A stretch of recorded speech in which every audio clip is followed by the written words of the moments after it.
And with that, we are live. Welcome back, everybody, to another edition of the Friday FARcast. I'm Robert Phoenix.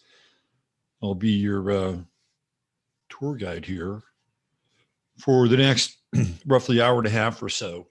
So we're going to have an interesting show in store for you today, and we're going to be joined by my friend Jeannette Hormuth for the first half hour, and we're going to get a kind of an update with Jeannette, who has been engaged in a two-year long battle with the county of Gillespie and the whole voting process here. And it all stems from when Jeannette and I were engaged in an anti-fluoride campaign, and we managed to get the issue on the ballot. We wanted the fluoride removed from the water here in Fredericksburg. So we got enough signatures, and we ran I think a really good campaign, probably too good in some ways. And we were met with a very crushing defeat, which was odd. And for two reasons. One of the reasons it was odd was because we stood outside of the exit polls in a number of places with people who were, kind of watching what was going on. Of course, we had our signs and all that shit. And it seemed as though that the results, again, they're very kind of superficial and topical, were positive. Like, we were getting lots of thumbs up. We were getting horn honks. So I'm like, wow, we have a fighting chance here. We have a fighting chance. And so that's one piece of it, like the kind of the informal temperature that we were taking. It's like, oh, this is interesting. Of course, there were the assholes, because there's always going to be assholes. But then something really weird happened. This was a special election, and something really weird happened later in the day. So when I say it's a special election, it was this actual measure to redo the city charter and take fluoride out of the water here.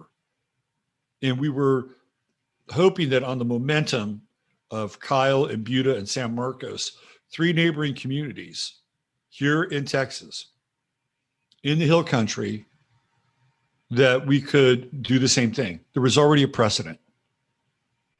So we worked with Sam Brannon, who's a great guy from San Marcos, who was the field general for their effort.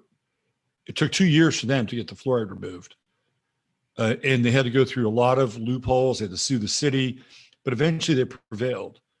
And then subsequently, the other communities that are in the water line of San Marcos, Kyle and Buda, basically sharing the same water line, just had a vote and or decided, well, we're going to go in the same direction. So that's what happened, and it emboldened us to move forward and pursue this effort. So with a really bare bones crew, and with the help of some very key people who invested in our campaign, and you know who you are. I don't have to go out on the edge of the dock here and thank you. Nor do I really want to, because that would expose you to more public scrutiny. But due to some very, very generous people with their time and their resources and their effort, we were able to stage a really viable campaign. But because of the fact that it was a special election, there were only two items on the ballot. It was odd that they would have to go out in the middle of the day and get more ballots. Okay, that was a really weird piece. When I heard that, it was like, something's not right here. Not only that, but where they put the actual measure on the ballot, and the language on the ballot, of course, is part of the game that's played. So we're going to bring Jeannette on here. We're going to talk a little bit about that process. We're also going to talk about where she is with the suit, which is moving forward, and the fallout of the suit, which is quite interesting. And it really starts to like hit the nerve of the topic of our times. So we're going to bring her on. We're going to talk about that. And then when we're done, we're going to go to her fundraiser page and see if we can drum up some financial support for her so that she can finish paying the lawyers who are quite good and have decided to work on this at a reduced rate because they believe that there's a there there. They wouldn't have taken this case on if there wasn't a there there. So the goal here is we really need to get her to $10,000. So we're going to find out about all of this when we bring Jeanette on right now, and hopefully we can help her get across the finish line so that when she does go into battle here, she'll have sort of the best resources available in order to do that. All right. So without any delay, let's bring on my friend Jeanette, and we'll kind of recap what happened with the whole election piece, go over the weirdness with the ballot and where it was placed on the ballot, and also the wording on the ballot. What's going on, Jeanette? Nice to see you. Hey, Robert. So you're at the ocean there. Very cool. I'm on the dock of the bay, waiting for my yacht to get filled up with some boat gas, because we're going to take a spin a little bit later. Can you send us a little water? Well, I think it's coming. That's the report. So apparently it rained pretty good in Austin last night. Good. As per Joan, she gave me the weather report, and I got a text, or I was talking to my friend in Houston this morning, and they got some water. But to your point, what's really weird is I've been watching these weather fronts, and they seem to go around the hill country. It's really bizarre, right? Really, really bizarre. Because I'm right in the alley. You know where I live, right? I'm right in this, like the storm cell. You're in the storm path. Yeah. I am in the storm path, and it has assiduously avoided this path this entire year. So I think that there's something funny going on with the weather, and that's a whole other show that we're not going to get into right now. But let's talk about water and elections. Let's talk about water and elections. So just before you came on, I kind of laid the groundwork for what we're going to talk about. And I kind of recapped, how we put together the campaign, and how, we're kind of piggybacking a little bit on San Marcos and Kyle and Buda. So this was not something it wasn't an impossible dream. Like, we had seen these other communities get involved and flip the switch and remove the fluoride from their water. Mm-hmm. So we were able to raise some capital, some money. We put together a nice campaign, and I got us up to election day. And one of the things, and maybe you can respond to this, I remember, this is my experience. I remember people coming out of the polling place, and it felt like there were more positive responses, just kind of tangentially in the atmosphere, than there were negative ones. What are your thoughts on that? Yes. Well, I think that the feedback I was getting was really positive, even, before the election and going up to the election. We got a few people starting to say no, because the dentist started, putting in all their propaganda in the paper and all that. But like on election day, it was really positive. I got hardly anybody, saying no or thumbs down. Everybody was thanking me, was waving, cheering, honking their horns, that sort of thing. And I really, frankly, like the whole time that all the doors that we knocked on, it was really positive. And I thought we had a really good chance. Shortly before the election, of course, the paper was not printing our stuff, and we basically had to buy our way into the paper. The dentist came out with all these full page ads and saying save our children. Right, and the paper was pro fluoride, like super pro fluoride, and they weren't really into having a different point of view, right? Well, they use the editor uses editor's column to slam the other side saying junk science and blah, blah, blah. He got his wife to write the big editorial piece, by the way. Oh, okay. That's interesting. I believe that. So basically, still, we were out at the polls during early vote. And again, the positive to negative, there was more positive. There were, there was some negative, but I thought at worst, it was going to be at worst, I thought it was going to be close, but we still had the edge. Right. But when we got the results, it was quite the other way, which was puzzling. I mean, it could be right, you don't know, but I mean, that's not kind of what we were seeing. So no, it's in the realm of immediate feedback, right? Like, oh wow, this is really positive. At least it felt that way. So I did bring up also the fact that during that day, and I've never seen this before, and I've been here since 2018. So, 2018's worth of elections and the ones that I have voted in, I've never seen them have to go out and get more ballots.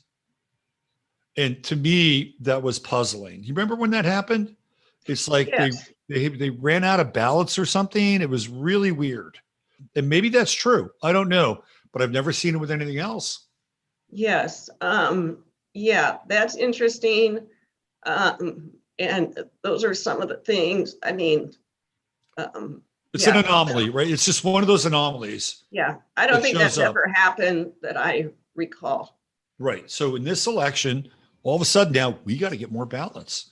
The other thing is where our ballot measure was placed. It was on the back of the ballot, right? So this is kind of the game that they play. I don't even remember what the other thing was. It was basically what happened here is the ballot measure that we had was a city ballot measure. It was for people that lived in the city. At the same time, there was a general election with constitutional amendments, I think it was. And that is a county. That's a county issue. People would vote for that. So what happened is the city contracted with the county to run the election. They're part of it for them. So they put it on the county ballot, so that's kind of how it went. So the front, of course, would have the constitutional amendments, and then the back was the city. So that's just kind of how it went. But it was a city contracting with the county, and the county elections office ran the election. So they played the language game, and if I remember correctly, it was yes, you wanted the fluoride out, or no, you wanted to keep the fluoride, right? Isn't that how they worded it? Well, that did get a little confusing, I think, for people, because I was at the polls on election day, and some people came out that I didn't catch going in. I said, how did you vote? And they said, well, I voted whatever. I get it mixed up myself. They voted the other way. I said,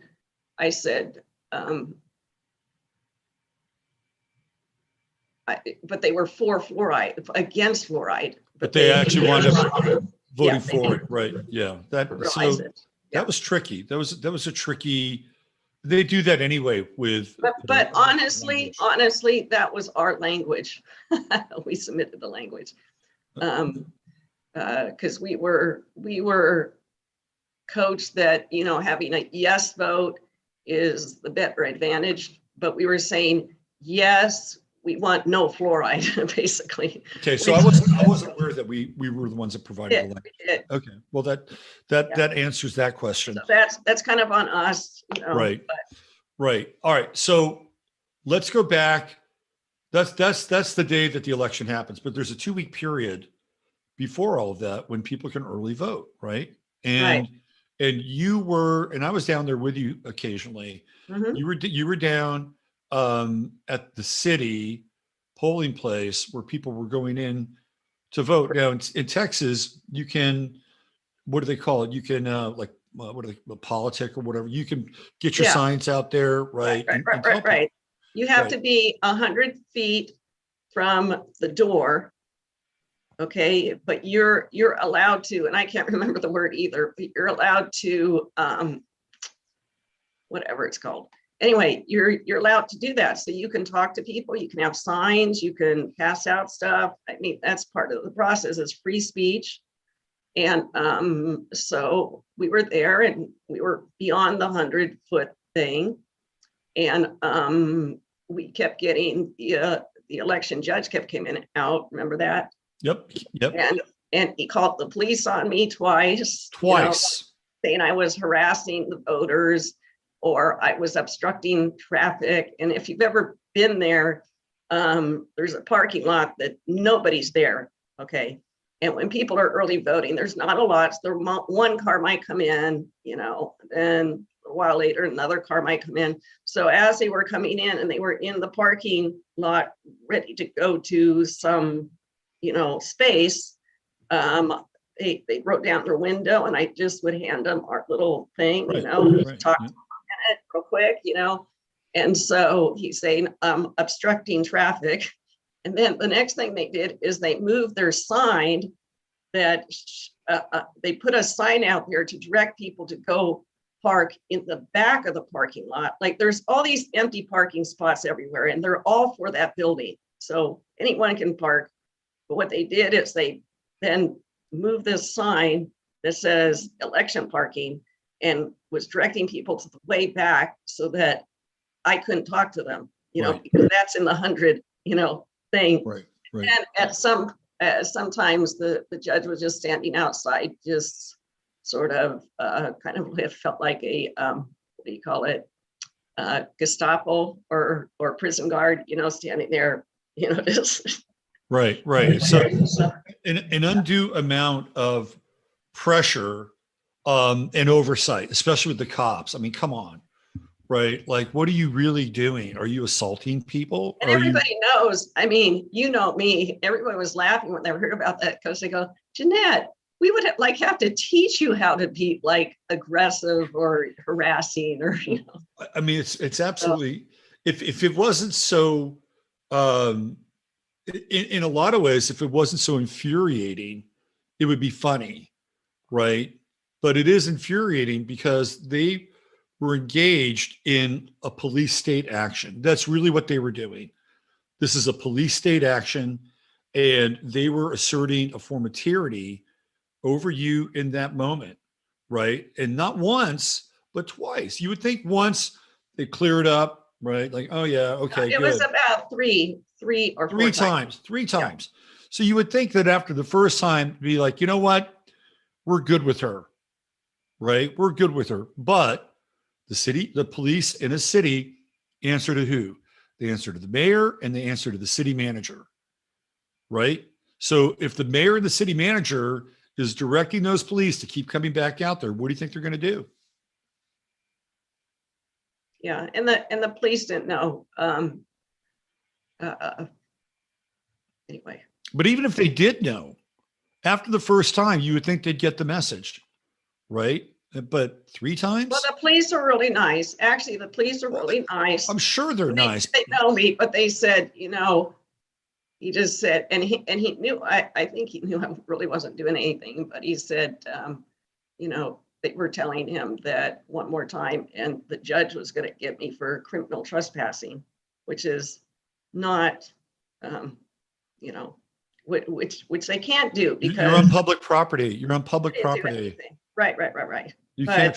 If they're criminally trespassing you, they have to be in suspicion that you've committed a crime, right? Yeah. And what crime were you being charged of? No, there's no crime there. No, it's if anything, it's a thought crime. I was just informing people of the poison in the water. Right. The crime that was being committed there was the thought crime of the election judge. That's what happened. Okay. So let's go to election night, because this is where everything starts to really percolate, which brings us to the suit. So let's go to election night. Let's talk about what happens on election night. Okay. Well, we had trained poll watchers that everyone wanted to get trained up for the 2020 election, because that's a big election, right? The presidential election. So we got training, everyone, and and I did too, but I was busy at the polls for the day, and I didn't intend to go do the poll watching because, or be watchers, because they're not actually at the polls at this point. At this point, they're at central counting location, which was the same place as early vote was. And what happens is during the day, they pull out all the what do you call it? The before the election votes, you know, the early vote. Early voting. That through the day, okay, and the mail-ins. And then at night, when the polls close at 7, then they all the ballots come to the central location and they count all of those. And then they submit all the reports to the Secretary of State. So what happened is I'm at the polls all day. In fact, I was up at 4 in the morning, you know, and I was running the whole time out there all day long. And of course, running the campaign for the past, you know, number of months and everything else. But I was so looking forward to just going home and going to bed. So 7 o'clock rolled around and I'm ready to go home. I'm just looking forward to it. It's finally done. You know, now I can, you know, get on with my life, so to speak. And I get an urgent call by one of the poll watchers who said, you got to get down here. You need to bring people down here because they were having a lot of trouble. And so I said, okay. So I grabbed Patrick, you know, who was out there at the polls with us. I remember Patrick actually running down the street. Yeah, we were going to take a picture. Remember, we took a picture. We were going to take a final picture of us all. Remember? Yeah. And then we dashed off. And by the way, what I was going to say is the poll watchers, you know, I thought, no big deal. We're in a small town, you know, but this will be nice practice for next year because it'll be important. But I really didn't expect to, you know, see anything. I expected everything would be fine because I'm in a nice little town, right? So I go down there. It turns out that they had been having trouble through the day. The first thing that I noticed when I walked in is that there was tape on the floor, a box of, you know, it made a box and it had like 2 or 3 chairs there. And it was in the middle of the room. Okay, all the activity is like on one side with the table, and then there's the computer at the back. But we were expected to sit in that little box and observe. Well, there's a difference between observing and spectating. We were spectators, we were not observers. So, and they had other things that went on, but basically, the bottom line is we weren't allowed to see, even when we brought it to their attention, of election code. We showed them election code. We showed them it's a Class A misdemeanor, and we were just told that they have the discretion to run things, you know. So, and we weren't allowed to watch. They had the computer, one computer they had in a back closet. That's the one they send the results to the Secretary of State. We couldn't watch that. So anyway, and then at the end of the day, we get to the end, and you know, all the ballots were sitting on their boxes, and were not secured or put away. They wouldn't give us, you know, records that we're entitled to and different things like that. But they said, we're all done, you know, and they shoved us out the door. And but they weren't done. They weren't done. Well, right. And we come to find out, well, first of all, the ballots weren't secure. And so at the end of the day, and this is all in the affidavits, we all wrote sworn statements to all of this. But basically, they weren't following election law. We're entitled to certain records. We're entitled to observe, which means getting close enough to see, you know, what you want to observe. And then the obstruction of the poll watchers. And so they whisked us out. And so we come to find out that they actually didn't leave till 3 in the morning, and we were whisked out around 12.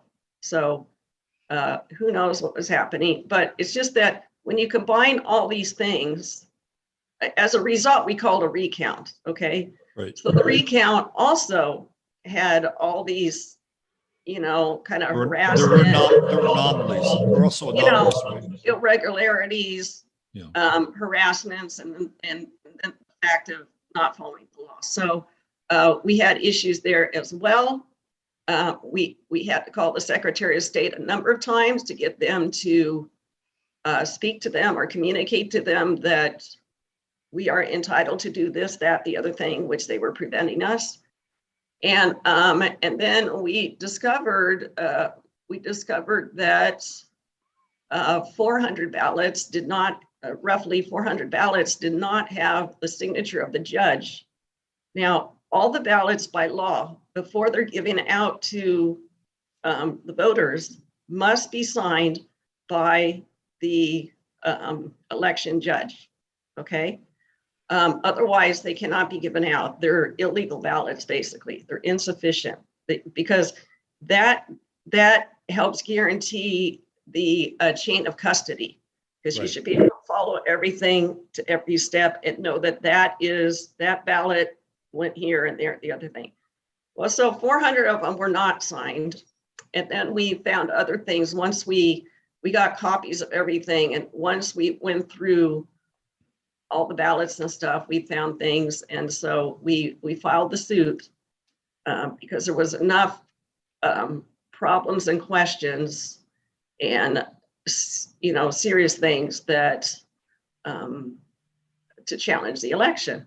You can't say that it was valid. I mean, you can't ascertain that was the true vote with the things that had happened. So that's why we filed the suit. And anyway, it's been like watching paint dry. What was interesting, though, is shortly after we filed the suit, maybe a month or so, I can't remember, but at some point there, our mayor actually resigned. I thought that was interesting. Yeah, could I jump in here and just add a little something to what you're talking about? Yeah. So one of the things that you alluded to, but didn't completely flesh out, was the fact that you and Angela kept going back and forth between the Secretary of State, the county judge, right, and also the election. Oh, yeah, yeah. That was a different election. That was a different election. Okay. But still, even when you were going to the Secretary of State and the election judge was basically saying, tough shit. Well, what he's told us since we run it the way we run it, right? Exactly. Yeah. What happened is that we've been at almost every election since, and it's gotten worse to the point where we know that they're doing it knowingly, because we have had to contact the Secretary of State, who then sends them emails or talks to them on the phone saying what you're doing is violating election law.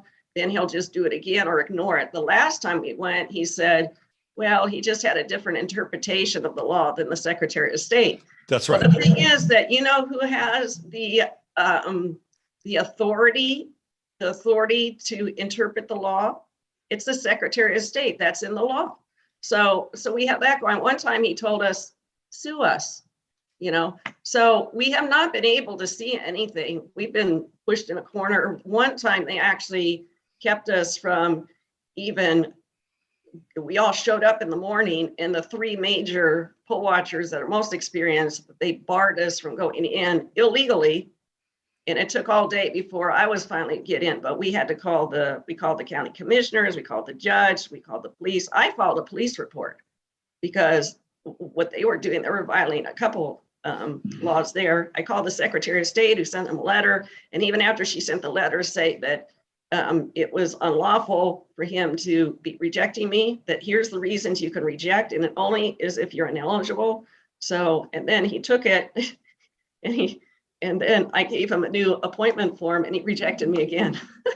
So finally, at the end of the day, we were able to get in. I think a couple people went and talked to the judge to see if he would do something. Finally, I think he might have made a phone call or something. We got in. But again, I walk in there and all the poll watchers are off in a corner. Nobody could say anything. So, So the election judge, which we're going to get back to in a second, he went rogue. I mean, he just went totally rogue on this whole thing, right? It was like his little domain, his little fiefdom. And unless somebody higher up the food chain really sat on him. He wasn't going to do anything. And part of the problem is the Secretary of State does not have enforcement authority.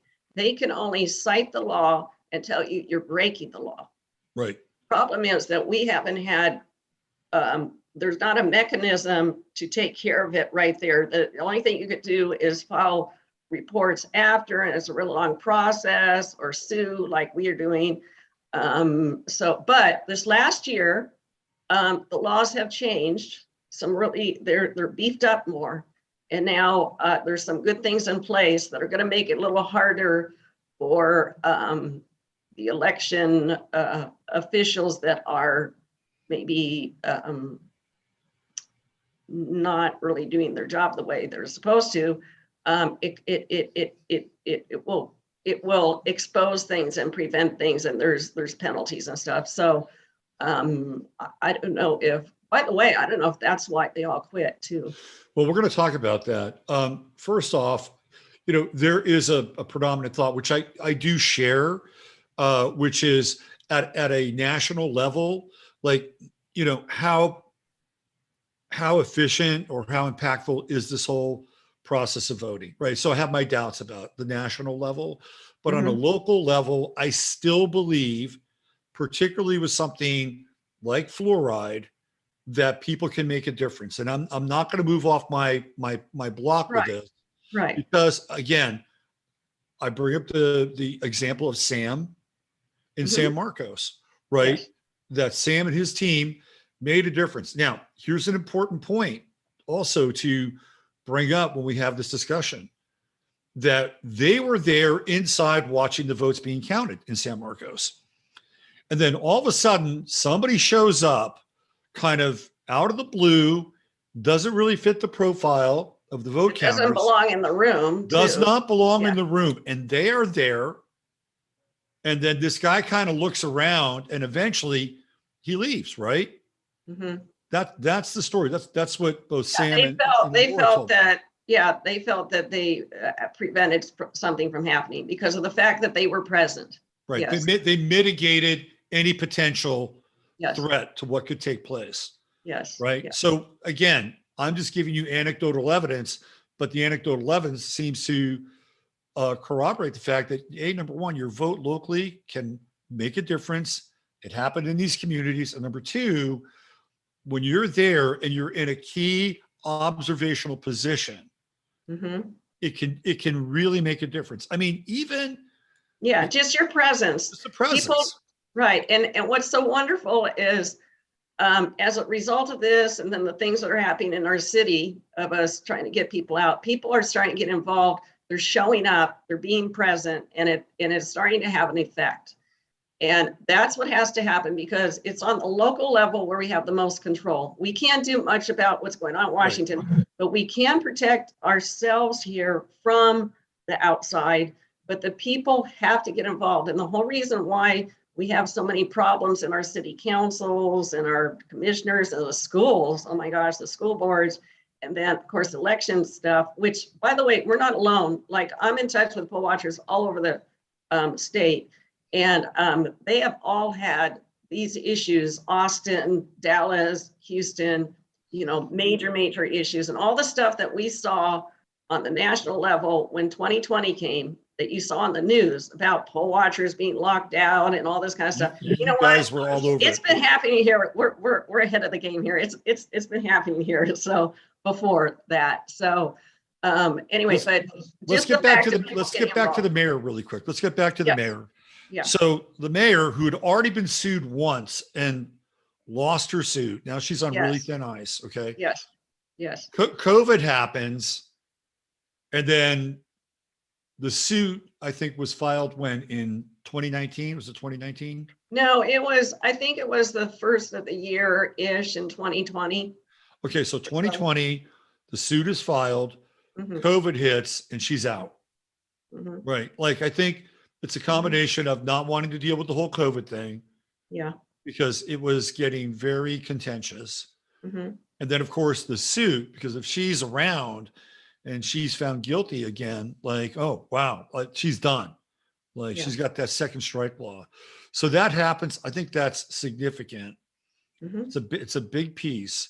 So let's move this thing forward, right? Where we are now is all of a sudden these people who are part of the county commission on voting, they're all leaving. Well, here's what's interesting. Okay, so it's taken us a long time to get to court because we had to get the discovery and everything. And when COVID hit, everything kind of shut down. So we couldn't get to the courthouse. We couldn't get stuff we needed. It just took a long time. So when we finally got the discovery, there was over 2,000 documents that we needed to go through. That took a long time to look at that, analyze, and everything else. Finally, we're ready to go. And at first, the judge wanted us to go to mediation, but that fell through, and he went ahead and made a determination to skip that and go straight to trial, which we're ready to do. And I prefer to do that.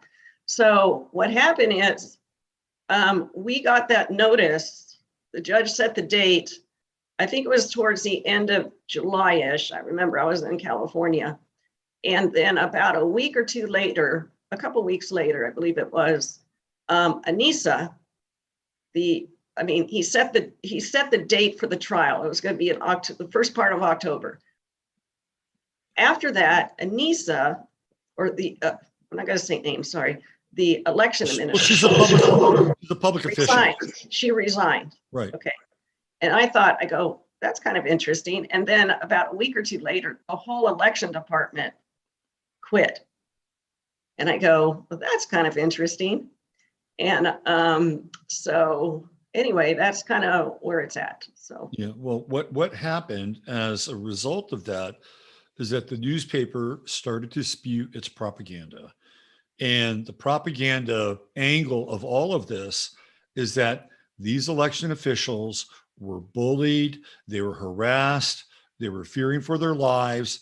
They're pulling a page right out of this whole January 6th fairy tale, right?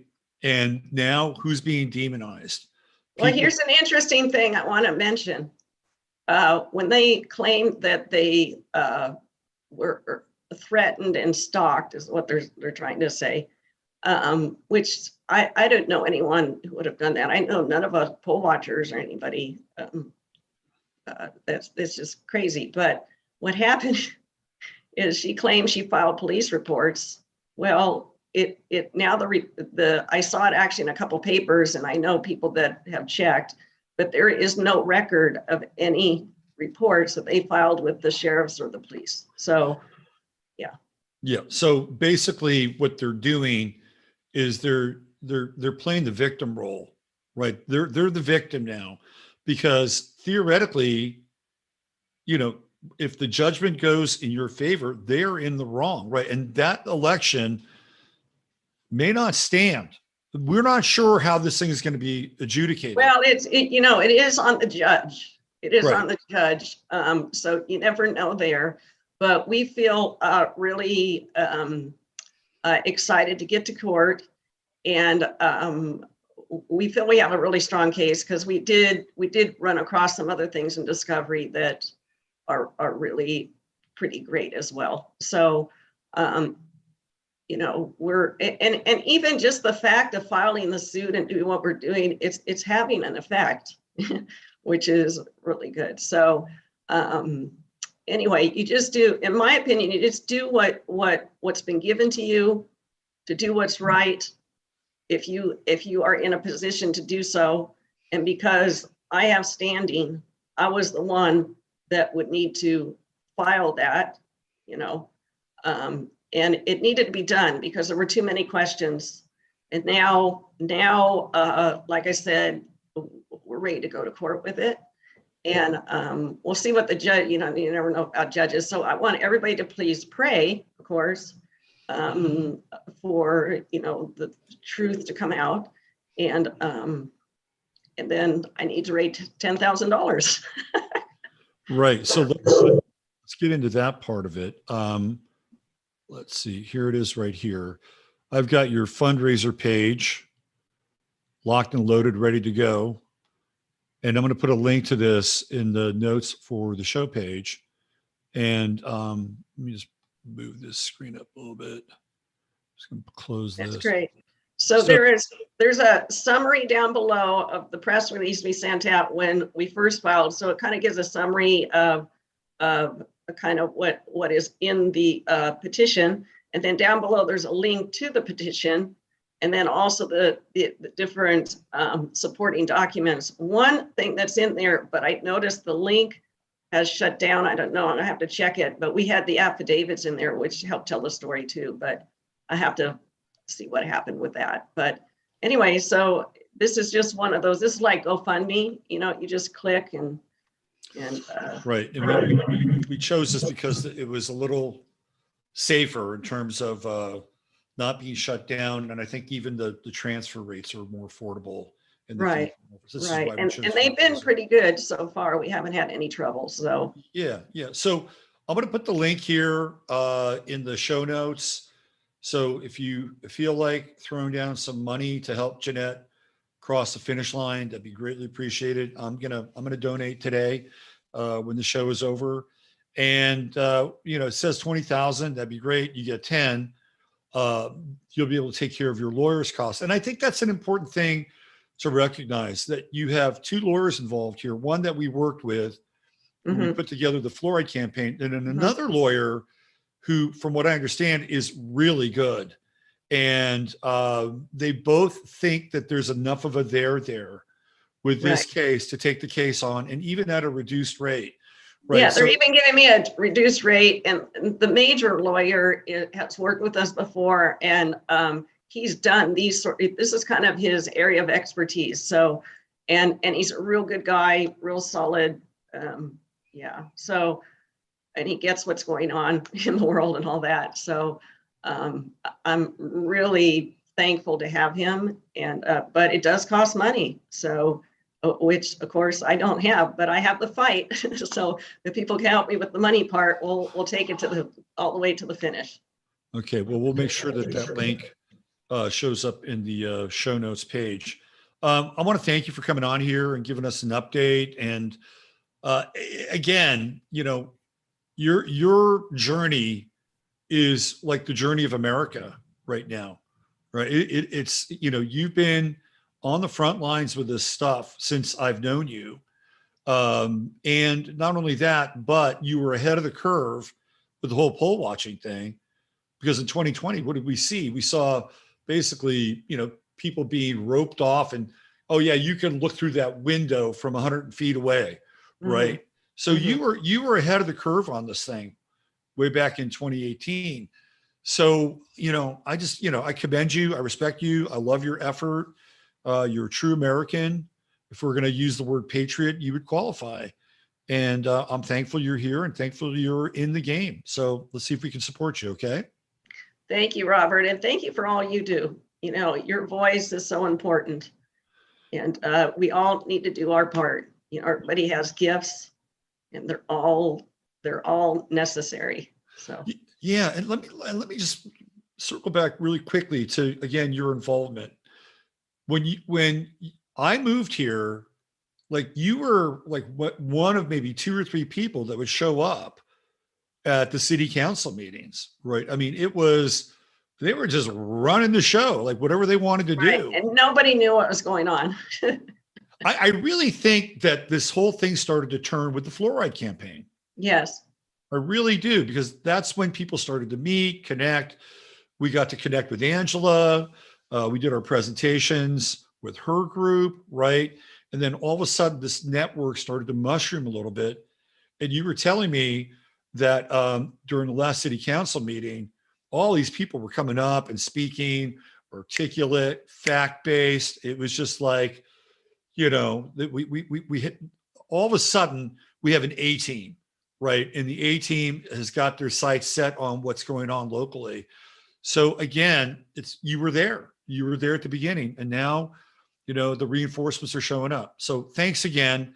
And hopefully we can get you close to the finish line here. All right. Thank you so much. All right, Jeanette, I'll talk to you soon and see you around town. All right. Awesome. Thanks. Okay. Bye. All right. Adios. All right. That's a warrior. Okay. She may not look like a warrior, but Jeanette is relentless. absolutely relentless. She never gives up. She's got her faith in God, right? She's got her faith in the Constitution and ideals that, you know, when you really look at the ideals, they work, they fit, they resonate, right? These are the things in the Constitution, right? The Declaration of Independence. These are the things that make sense, we resonate with. And Jeanette has been tireless in her pursuit of those things. So you want to look at warrior? You just saw one. That's a warrior. Okay. We're going to get into a different part of the show now. Transition. And then we got some thunder here. If we get thunder, there's a chance that my power may go out, which means that I may not be able to finish the stream. We got the important part out. The important part was the update, and it's going to be interesting. I mean, a lot of the times with the judge, it's the luck of the draw. Sometimes you can get a good judge, and they're going to be considerate, right, to your case. And then there's Alex Jones. All right. So what I want to do now is I want to shift gears, and this is kind of a spinoff of yesterday's show, which of course I do on 15 minutes of flame.com. I do that now Tuesday, Wednesday, Thursday, since I'm taking Mondays off. Tuesday, Wednesday, Thursday on my website. I also stream live on Rumble at the same time. So yesterday I got into the programming of science fiction. And I took one particular program, and that program is Space 1999, which had a 2-year run back in the 1970s. And it started with the fashions of Rudy Gernreich. And let me just give you, if you didn't see the show yesterday, here, let's do this. I'm just going to try to get you up to speed as quickly as possible without going down the Sir Lou Grade rabbit hole, because I had to set up some of that with the relationship with Lou Grade and ITV, ATV, all these other assorted companies that are related to the Lou Grade empire, of which Space 1999 was part of. So it started with the fashion and the attire of Space 1999. You can see it here, right? Here's another example of the attire. So I remember a couple of years ago, I went back and I revisited this TV series, which was kind of like the English attempt to be sort of Star Trek-y, right? And one of the things that I focused on was the fashion and the attire for Space 1999. And what really struck me was the unisex nature of their uniforms, right? There's nothing that really distinguishes a man from a woman, right? They're all kind of gray, kind of, what do you call this? Taupe, maybe? Taupe, right? Gray, drab, brown. You have some diversity here, of course. Diversity included with batteries. And then when you look at the distinction or differentiation, you'll find it on the arms. Right. So you have the red arm, the gold arm, the black arm, the white arm, the brown arm, another gold arm, and then he's got nothing. But the distinction on the arms denotes what like group they're in, you know, whether it's technology or medical or security, right? So this is how they were able to figure out who belonged to what. Other than that, it's all pretty much the same. And then I looked at the hairstyles. And the hairstyles, with the exception of this woman, I think there was this one woman who could change into animals, apparently. Anna Sophia brought that up yesterday. And I didn't remember the fact that she could shapeshift into an animal. I think that might be her. She looks like an animal shapeshifter, doesn't she? Meow. But look at the hairstyles. They're all kind of the same. Short, bobby, right? The dude's hair could be a little bit longer, but not too much longer. He's rocking a little long hair there, but, you know, surprised to let this dude have facial hair. That differentiates him. This guy's got the porn stash. Anyway, so there's a lot of similarity, a lot of commonality. To me, it's like this screams, well, this is fucking socialist, right? This is like a socialist attire, or this would be like a communist attire. Everybody's part of the same working class, denoted by different groups. And that popped into my head a couple of years ago. So as a result of that, again, this has been a couple of years ago, I decided to look into who created those uniforms. And the guy that created those uniforms is a fashion designer by the name of Rudy Gernreich. So Rudolf Rudy Gernreich was an Austrian-born American fashion designer whose avant-garde clothing designs are generally regarded as the most innovative and dynamic fashion of the 1960s. So what is Rudy Gernreich known for? Well, he's known for the monokini. Shall we take a look at the monokini? That's just weird. Like, what is going on there, right? This is the monokini. It looks like a dude with silicone tits. This is how the monokini is. Now, he did this back in the 70s. The style that sent shockwaves across the world has now been faithfully reissued. The iconic design of full high-waisted bottom, topped with two signature graphic straps. It's true to the freedom of movement of the original. Liberate yourself and go topless today. So he becomes known for the monokini, but that's not all. Oh no, Rudy is an innovator. What else did he do? The thong for men. Oh yeah. Rudy's got his own design for men. Let's decline this shit. Right? So if you're a man, you can get your thong on. Again, there's that kind of unisex component to whatever Rudy's serving up here.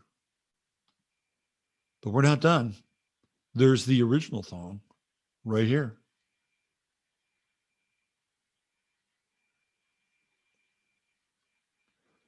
The thong bikini.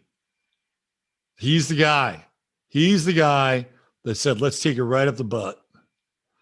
Let's take that thing right up the butt, right up the crack. So you can see the bright side of the moon, unlike the dark side of the moon.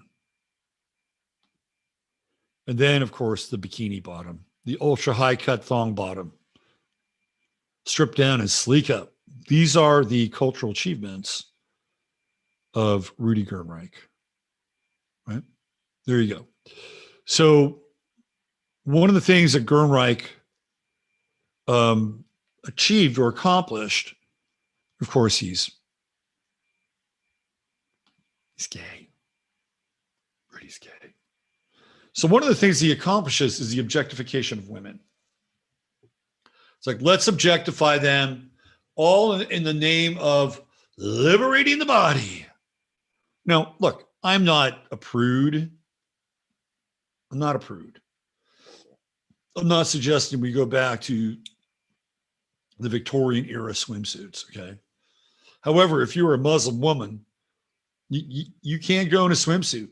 You got to wear like a caftan or something when you go in the water, which is the exact extreme opposite, right? But the idea here is to begin to promote the objectification of women. Now, remember, this is all happening in the 70s. We have Playboy, we have Hugh Hefner, who is another agent in the objectification of women. This is the beginning of the hypersexualization of society. So that ultimately, it's like, well, geez, who needs to get married to have sex? There are all these willing participants that I can just tap into. And if you're a woman, you throw a little feminism in there and you're right in the game.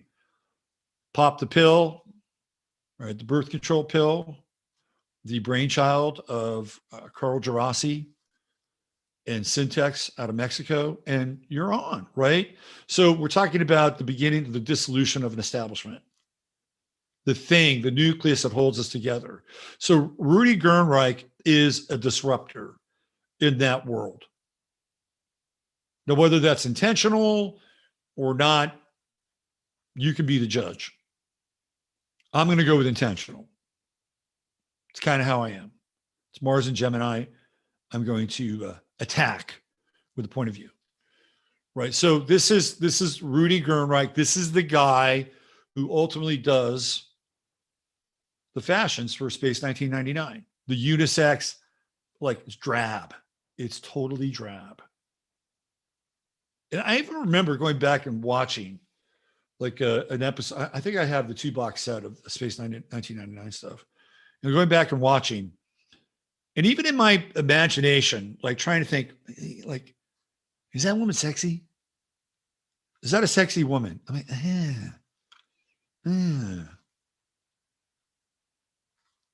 The answer was like, yeah, not really.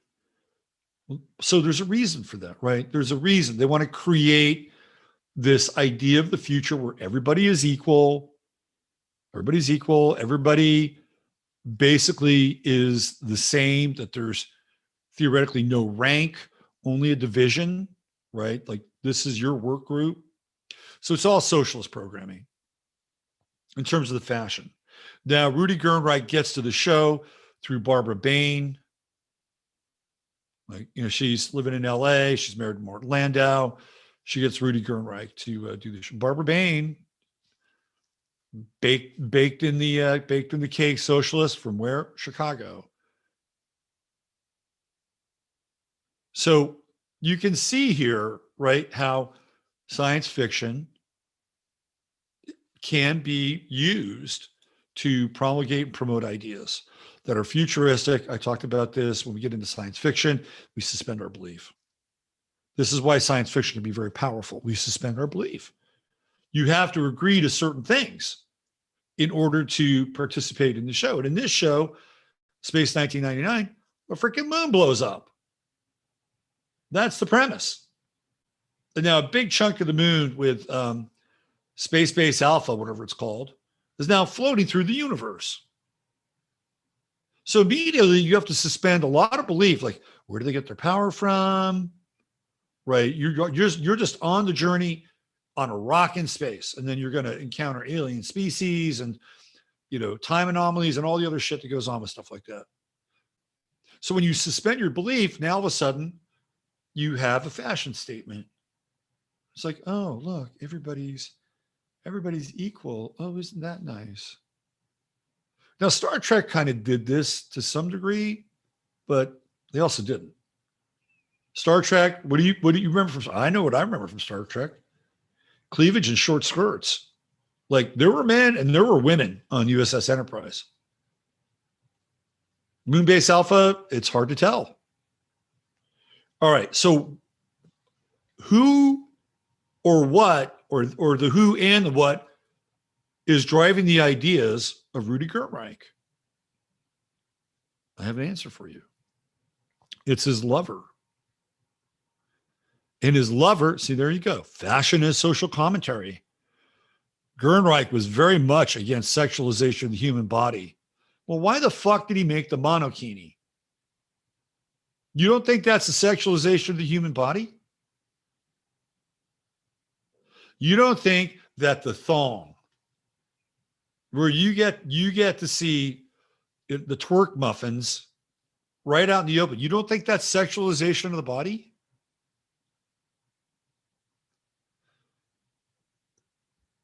Gernreich was very much in sexualization of the human body and the notion that the body was shameful.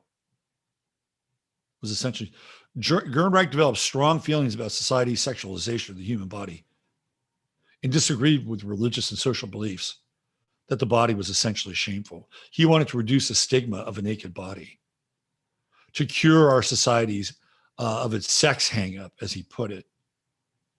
What the fuck planet is this guy living on? Do you think that that would limit the sexualization of the body? Like, do you think the thong is going to limit the sexualization of the body? Give me a break. To me, the only respect you can give to a woman is to make her a human being, a totally emancipated woman who is totally free. Then why even make a fucking bikini? Because you'd be out of business. That's why. Why don't you just let her go naked? Wouldn't that be really free? Or better yet, why don't you give your bikinis away? Gernreich approached fashion as social commentary. He said, I realized you can say things with clothes. Editors of Life magazine asked him to envision clothes in the future for its January 1st, 1970 issue. Remember, the beginning of a decade, it's always the new story. Right? It's the new story, the new trends. Everything goes new. Now, there are years when a president is elected at the beginning of a decade. Those are even more important. This time, Nixon was 2 years into office, being elected in 1968. Re-elected in 1972, and then quickly shuttled out. He produced designs of minimalist unisex garments that could be worn by either men or women. He said he wanted to create a utility principle that would take our mind off how we look and concentrate on really important matters. Fashion writer Mary Lou Luther, who became a good friend of Gernreich, wrote that he had two motives in his designs. One was to create modern fashion for the 20th century and beyond, and the other was as a social commentator who just happened to work in the medium of clothes. Gernreich purposefully used his designs to advance his socio-political view. But were they his views? There's the old Mattachine, the no bra exhibitions, personal life. Here we go. Now we're getting closer. I got to do a shift here with the camera. Give me 1 second. Oh, did it itself. Okay, cool. Now we're getting closer. Gernreich met Oreste Pucciani, future chairman of the UCLA French department, was a key figure in bringing Jean-Paul Sartre to the attention of American educators, the great existential nihilist. Oreste Pucciani was also a pivotal figure in the gay rights movement. The two men kept their relationship private, as Gernreich believed public acknowledgement of his homosexuality would negatively affect his fashion business. Unlike today, where he'd be a fucking superstar. So eventually he winds up, he got involved in an entrapment case. He eventually winds up with Harry Hay. You don't really read a lot about Harry Hay here. Not a whole lot. You'll read about Mattachine, the Mattachine Society. Right here's Harry Hay, right here. Right there. So we are going to get into Harry Hay and then the Mattachine Society. That's where this is all going. So I found this incredibly bizarre 1.5-minute clip where somebody from PBS, this is just, it's going to flip your wig, actually interviews a member of the Mattachine Society. Now, the Mattachine Society was set up by Harry Hay and some of his radical cohorts. So their idea, and again, you'll see these just like Rudy Gernreich, right? You'll see ideas in conflict. So the ideas in conflict represented threefold algorithm. Number one, an idea in conflict is an indication that the individual themselves is conflicted, right? So they have a conflict or a war going on inside themselves. That's number one. Number two, ideas in conflict can be very good at destabilizing things. Just when you look at what Gernreich has to say, well, I'm not into sexualizing the body. I'm just not into doing that. But then he creates the fucking thong, right? That's like an idea in conflict. There's a term for that. It's called cognitive dissonance. And when people are caught in cognitive dissonance, what happens? They're like, I don't know, right? Because you're trying to make a connection with two bits of information that don't connect. So is it something that is intentional, or is it a byproduct of somebody who's in conflict with themselves? Probably both. Probably chicken and the egg. And then the other thing, this is the third manifestation of an idea in conflict, is that if you have an agenda, which clearly Harry Hay had an agenda, and even Rudy Gernreich had an agenda. If you have an agenda, having ideas in conflict can help mask your agenda, because you can say one thing and do something completely different. Where do we see that all the time? That's like a common ploy. We see it on the news. We see it. It's everywhere. It's everywhere, right? It's like, okay, well, we have problems with supply chain or food, price of gas, all this other bullshit and inflation. And what are you going to do? Send hundreds of billions of dollars to Ukraine. This is what I'm talking about. It's like an idea of conflict. Oh, we have inflation. Well, we don't have inflation. No. Well, this is the definition of inflation. Well, that's not the right definition. We'll change that. We're going to change the idea of the definition of inflation, which they did. Right. So these are like ideas in conflict. It creates cognitive dissonance.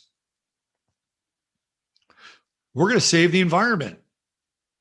But in order to do that, we're going to fuck the environment up. We're going to make the environment so inaccessible to you. But we're going to save it as a result. So thank us. It's like an idea in conflict.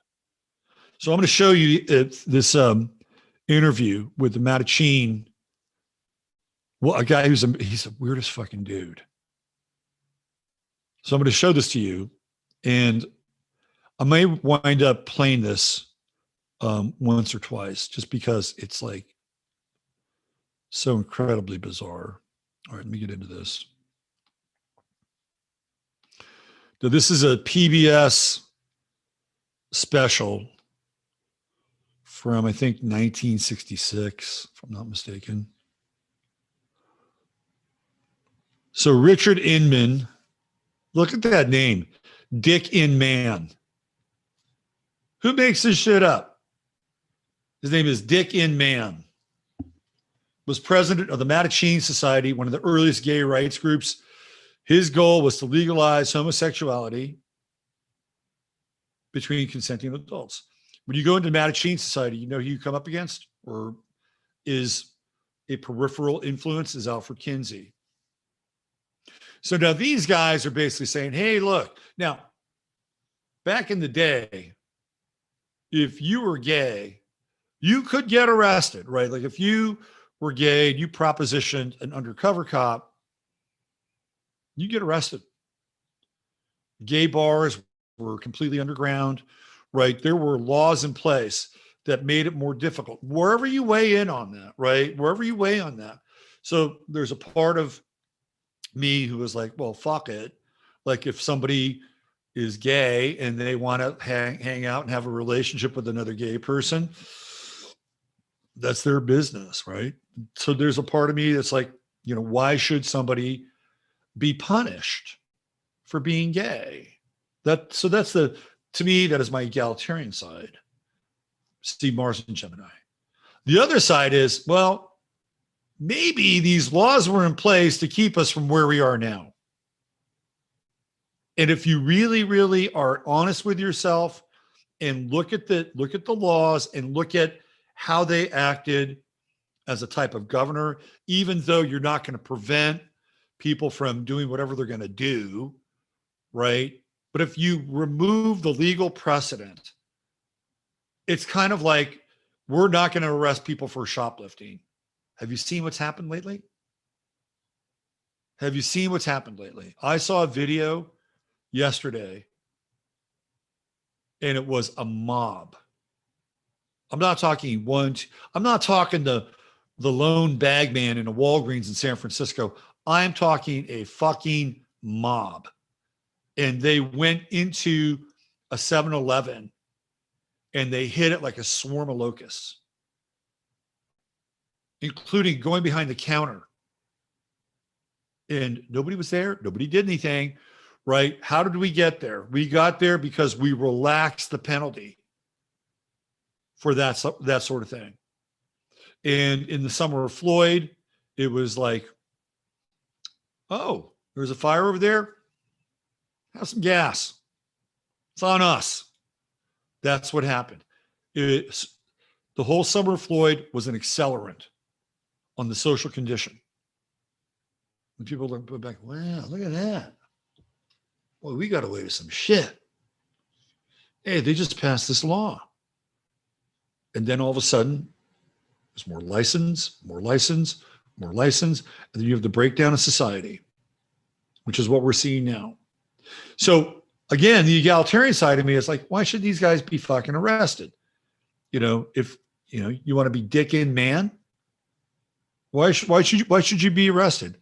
The other side of me, Mars and Gemini, is like, there was a reason for that. And I think we're seeing the reason pretty far downstream. All right. So let's have a listen to Mr. Dick in Man.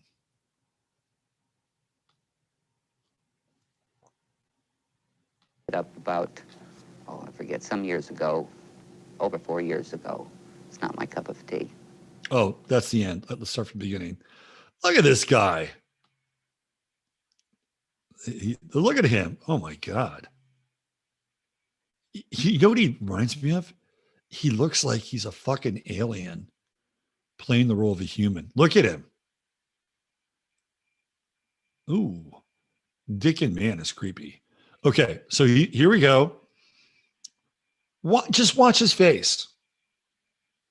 Watch his face when he tells this guy right to his face what the plans of the Mattachine Society are and not. All right, here we go. Let's watch this.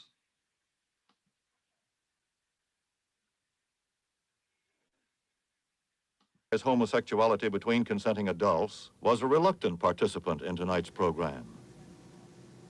Now, present laws give the adult homosexual only the choice of being, to simplify the matter, heterosexual and legal, or homosexual and illegal. This, to a homosexual, is no choice at all. What type of laws are you after? Well, let me say, first of all, what type of laws we are not after, because there has been much to do that the society was in favor of the legalization of marriage between homosexuals and the adoption of children and such as that, and that is not at all factual at all. Do you believe this son of a bitch? Like, he is lying through his fucking crooked teeth. It's exactly what it's about. That is exactly what it's about. And he's sitting there literally bald-faced claiming that that's not what their agenda is. And he's shit grinning his way through the entire interview. All right, let's go back here. Let me just go back a little bit so you catch it. Looks in the opposite direction. He was in favor of the legalization of marriage between homosexuals and the adoption of children and such as that, and that is not at all factual at all. Homosexuals do not want that. You might okay, find right there. He had a tell. So I'm giving you a little tell history here, a little tell story, a little telltale. Anytime anybody says something to you and they look away, they're fucking lying. Now, a really good liar will know this, and they will force themselves not to look away from you. That's a really good liar, but they'll have other tells. So watch what he does again. He's lying through his fucking crooked teeth. Here we go. Factual at all. Homosexuals do not want that. Look you away. might find some fringe character someplace who says that that's what he wants. Are you a homosexual? Yeah, well, that's Okay. He almost said yes. And he caught himself. So remember, we're talking about conflicting ideas, conflicted humans. So he almost said yes. Let's go back. He's going, are you homosexual? Here we go, right here. Yeah, well, that's yes and no. I was a homosexual, first engaged in such acts when I was 14 years old. I was never seduced by an older person or anything like that. But I gave it up about, I forget, some years ago, over 4 years ago. It's not my cup of tea. And again, he smiles and he laughs, right? Oh, I gave it up. It's just like coffee. Yeah, I gave up coffee about 4 years ago. It wasn't my cup of tea. I mean, this interview is mind-blowing. So this is the guy who's the head of the Mattachine Society. So I'm going to give you a little bit more background on the Mattachine Society.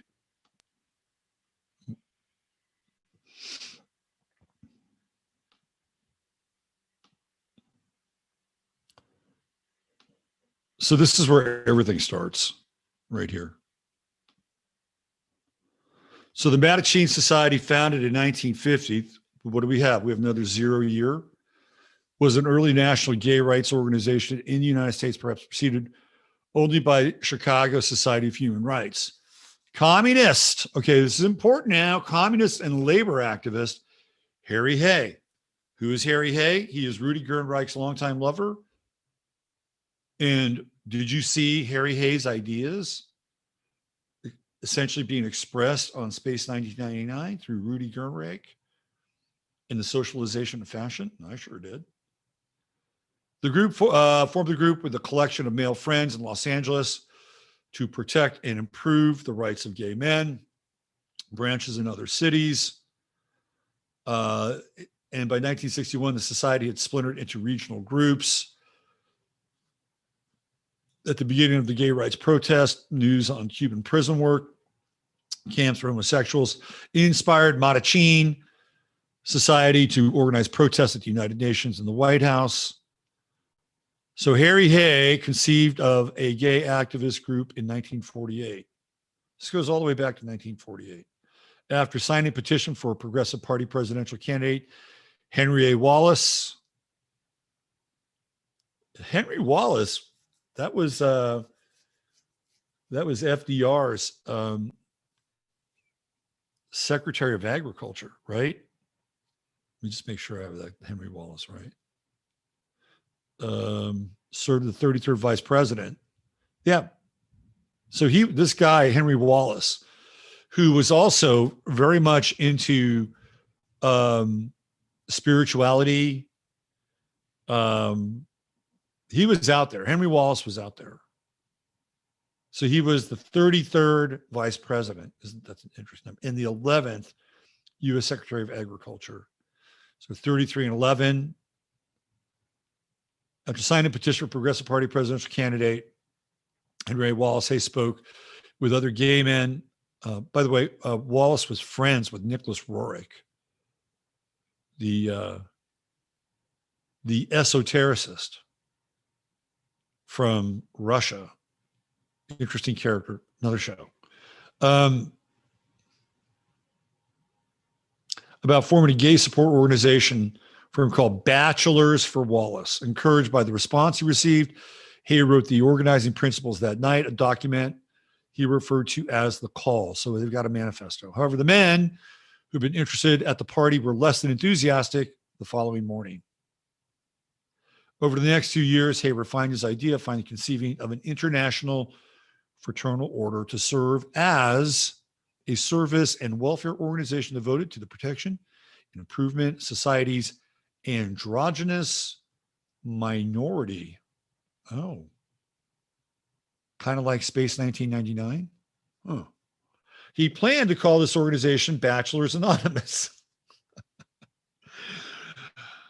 and envisioned it serving a similar function and purpose as Alcoholics Anonymous. Except with Alcoholics Anonymous, people have a problem. They're trying to kick something. Bachelors Anonymous, not the same function. Let's just be open about that. He met Rudy Gernreich in July 1950. The two became partners, and Hay showed Gernreich the call. Gernreich declaring the document the most dangerous thing he had ever read, became an enthusiastic financial supporter of the venture. So Rudy Gernreich's making money in the fashion world. He also comes from probably a well-to-do Viennese family out of Austria. They left before World War II, kicked in. They probably got all their money out and moved to the States. He played, okay, so let's see. Enthusiastic, although he did not lend his name to it, going instead by the initial R. Finally, on November 1950, Hay, along with Gernreich and friends Dale Jennings and partners Bob Hull and Chuck Rowland, held the first meeting of the Mattachine Society in Los Angeles under the name Society of Fools. So again, we're seeing like different names, duck and cover, right? Society of Fools. Hey, we're just jesters. We're just fooling around. Don't take us seriously. James Gruber and Conrad Stevens joined the society in April 1951, and they were generally considered to be original members. Also, that month, the group changed its name to the Mattachine Society, a name suggested by Gruber and chosen by Hay after medieval French secret societies of masked men who, through their anonymity, were empowered to criticize ruling monarchs with impunity. So the mask is that they're going to, for all intents and purposes, play straight. Harry Hay even does that. Harry Hay, when he becomes a member of the Socialist Party, CPUSA, becomes a member at that time, which is weird. Like if you were a member of the Communist Party, they frowned upon homosexuality. They didn't disbar you, but they frowned upon it. In fact, they frowned upon it so much that they had Harry Hay marry a beard. So again, that's his mask, right? And the mask is the guy's smiling through his teeth. Well, we have no intention of doing anything like that. As Hay became more involved in his Mattachine work, he correspondingly became more concerned that his orientation would negatively affect the Communist Party. So there's a bit of a conflict there, which like most other organizations at that time was anti-homosexual, did not allow gay people to become members. Hay himself approached party leaders and recommended his own expulsion.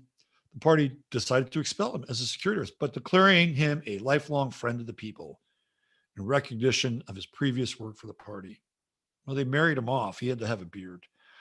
Mattachine was originally organized in similar structure to the Communist Party.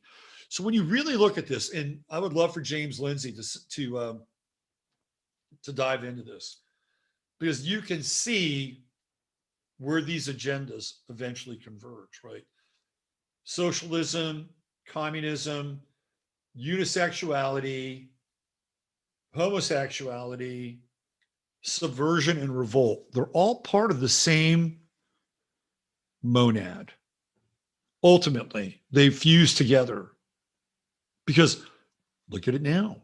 They're all part of critical theory, right? And this is a phalanx. This group, not necessarily the Mattachine Society, but what they represent is a phalanx of critical theory and the whole critical theory army.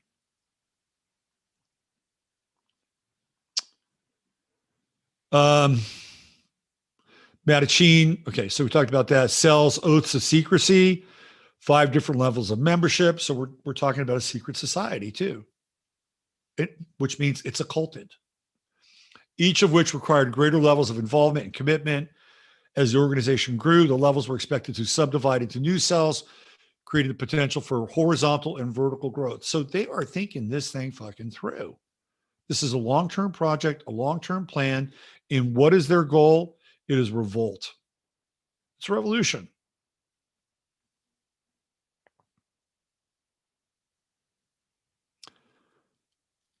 The Mattachine Society used so-called Harlequin diamonds as their emblem. The design of 4 diamonds arranged in a pattern to form a larger diamond.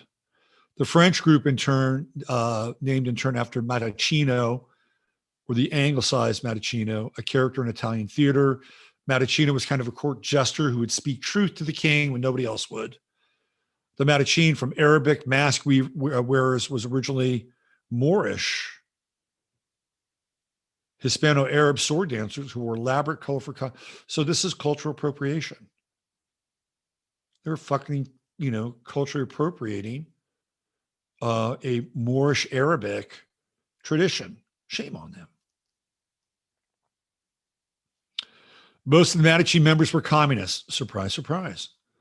As the Red Scare progressed, the association with communism concerned some members as well as supporters. And Hay, a dedicated member of the CPUSA for 15 years,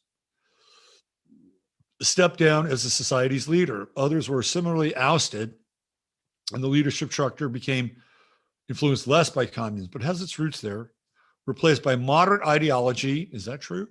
Quote unquote. Similar to those espoused by the liberal reformists of the civil rights organizations that existed for African Americans. Oh, well, there's a nice miscegenation of movements. Although Hay claimed never to have even heard of the earlier gay liberation struggle in Germany by the people around Adolf Brand, Magnus Hirschfeld, and the Austrian-Hungarian Leonton Sagan, he is known to have talked about it with German emigres in America, including the Austrian-born Rudy Gernreich. So the Mattachine is a pretty important group here. It just keeps getting weirder and weirder and weirder. And you can see the influence, right? A largely amicable split with the National Society in 1952 resulted in a new organization called One Inc. Now they're incorporated. One admitted women, and together with Mattachine provided help to the Daughters of Bilitis in the launching of the group's magazine, The Ladder, 1956. This is a long march. The Daughters of Bilitis were an independent lesbian organization who occasionally worked with predominantly the male Mattachine Society. The Janus Society grew out of lesbian and gay activists meeting regularly beginning in 1961 in hopes of forming a Mattachine chapter. The group is not officially recognized as such chapter. However, and so instead itself the Janus Society of Delaware Valley. In 1954, they renamed themselves the Janus Society of America due to their increasing national visibility. So if you go back and you look at what I was talking about during COVID, what did I say? I said we were in a Janus ritual, the wearing of the mask. And then in society, there would be people with masks and without masks, which in some ways is a replication of Janus, the two-faced God. If you look at Beyonce's new album, it's like a video album. She's got a freaking Janus helmet and mask on her. Now, is that intentional? So this thing just grows and grows and grows.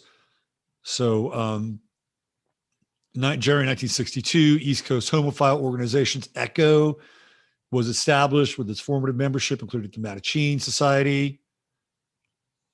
And eventually what happens with Harry Hay, so these are the goals.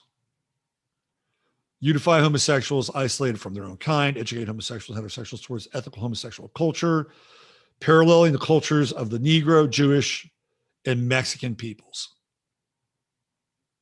All right. So if you are people in that culture or in those cultures, and to me, this is if I happen to be Black in this lifetime and I saw these people piggybacking on like my struggle or struggle of my group or my family or my culture or my ancestry, I'd be like, get off my fucking yacht. You don't belong on my yacht. Sorry.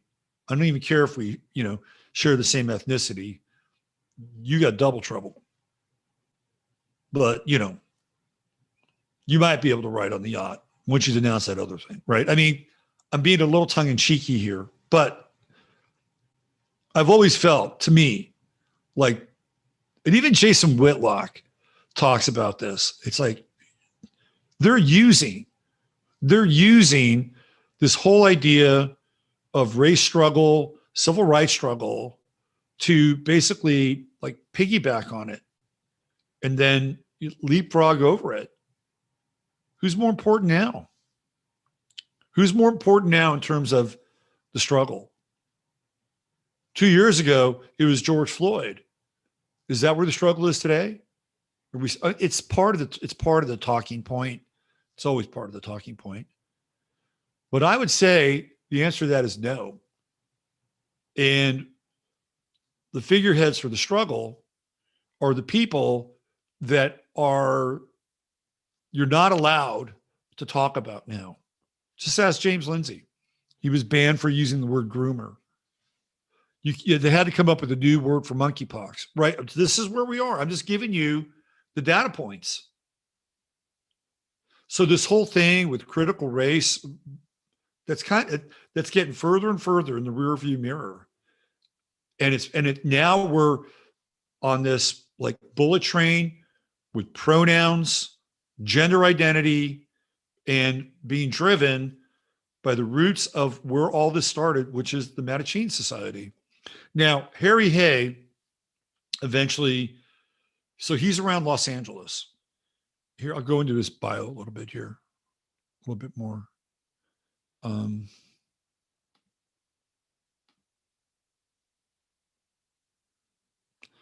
So there's more on the Mattachine here.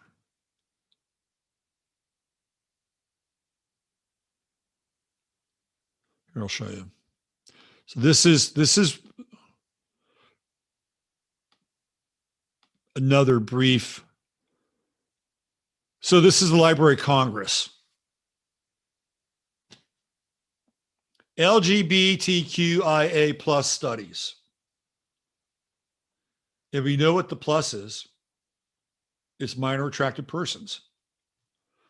This is coming right from the Library of Congress. I am not going to some right-wing column to show you this information. The Mattachine Society, initially called the Mattachine Foundation, began as a secret organization in Los Angeles in 1950, with their first statement of purpose being drawn up in 1951. We know a lot of this here. The group was founded by communist organizer Harry Hay and other leftists, including Bob Holt, Chuck Rowland, Dale Jennings, Conrad Stevens, James Gruber, Rudy Gernreich. The Mattachine founders borrowed the initial structure of the organization from the Communist Party and the leadership. The Fifth Order was anonymous, so members didn't even know their names. The Mattachine went on to become several prominent groups organizing during the period, this is important, of the LGBTQ plus activism referred to as the homophile movement. Okay, so now what they're doing here, they're laying it out for you. Like this was a seminal group that was a radical group steeped in revolutionary theory, both from the communist side and from the Kinsey side, which is, again, sexual revolutionary theory. And they are like the first wave of everything that happens from that point forward. So you may think, well, this happened in 1950. Well, it played a huge role because of how it eventually morphed into what we would call normalization. And just like Dick and Man was laughing through his teeth, of course, that's what they wanted. I'll show you with Harry Hay as well. I'll show you what happens here. Same thing. They say one thing, and then they absolutely and utterly believe and practice another. Mars and Gemini. So this is an important movement in Mattachine, and I'll tell you why.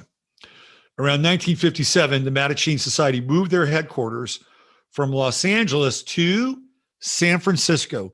This is how and why San Francisco becomes the center of the universe for gay culture.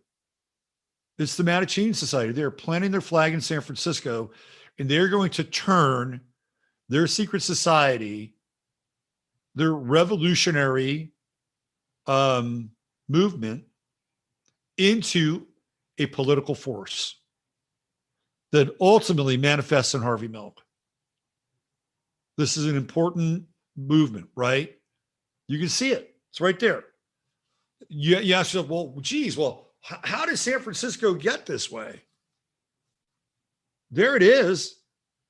This was the headquarters of this revolutionary group.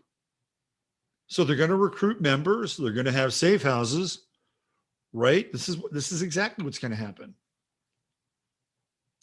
You know who else lived in San Francisco right around this time? Allen Ginsberg. Allen Ginsberg lived in Potrero Hill. We'll come back to Ginsberg. We're going to come back to Harry Hay and another group that Harry Hay had a hand in, although publicly he would say he did not, which is not true. We'll get back to that. A letter from the Mattachine Board of Directors. They informed the local chapters that the board had voted 5-2 in favor of revoking all area council charters and getting out of the branch office business. The letter went on to encourage local Mattachine branches to continue working autonomously, which many did. The San Francisco Mattachine went on until 1967. So they had 10 years to create a center and a base in San Francisco. So by the time we're moving into the early 70s in San Francisco, this thing had totally taken root, right? You had Polk Street, and then you had the Castro, and this is how it gets there. This is the foundation. All right, so I'm going to go a little bit deeper into Harry Hay and what he's about.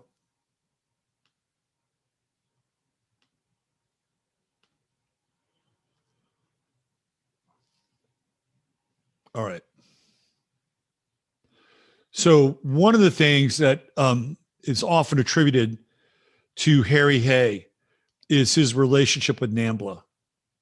Okay, before I get into that, he was deeply involved in Hollywood for a while because one of his lovers, I think it might have been after Rudy Gernreich, was Will Geer, who played Grandpa Walton on the Walton Family, or the Waltons, right? And I think all the Waltons were probably commies, because Will Geer was a total commie. And a lot of Harry Hay's introduction to communism came through Will Geer. And I always just thought it was like ironic and laughable that Grandpa Walton was a pinko fairy, right? It's like, good night, Grandpa.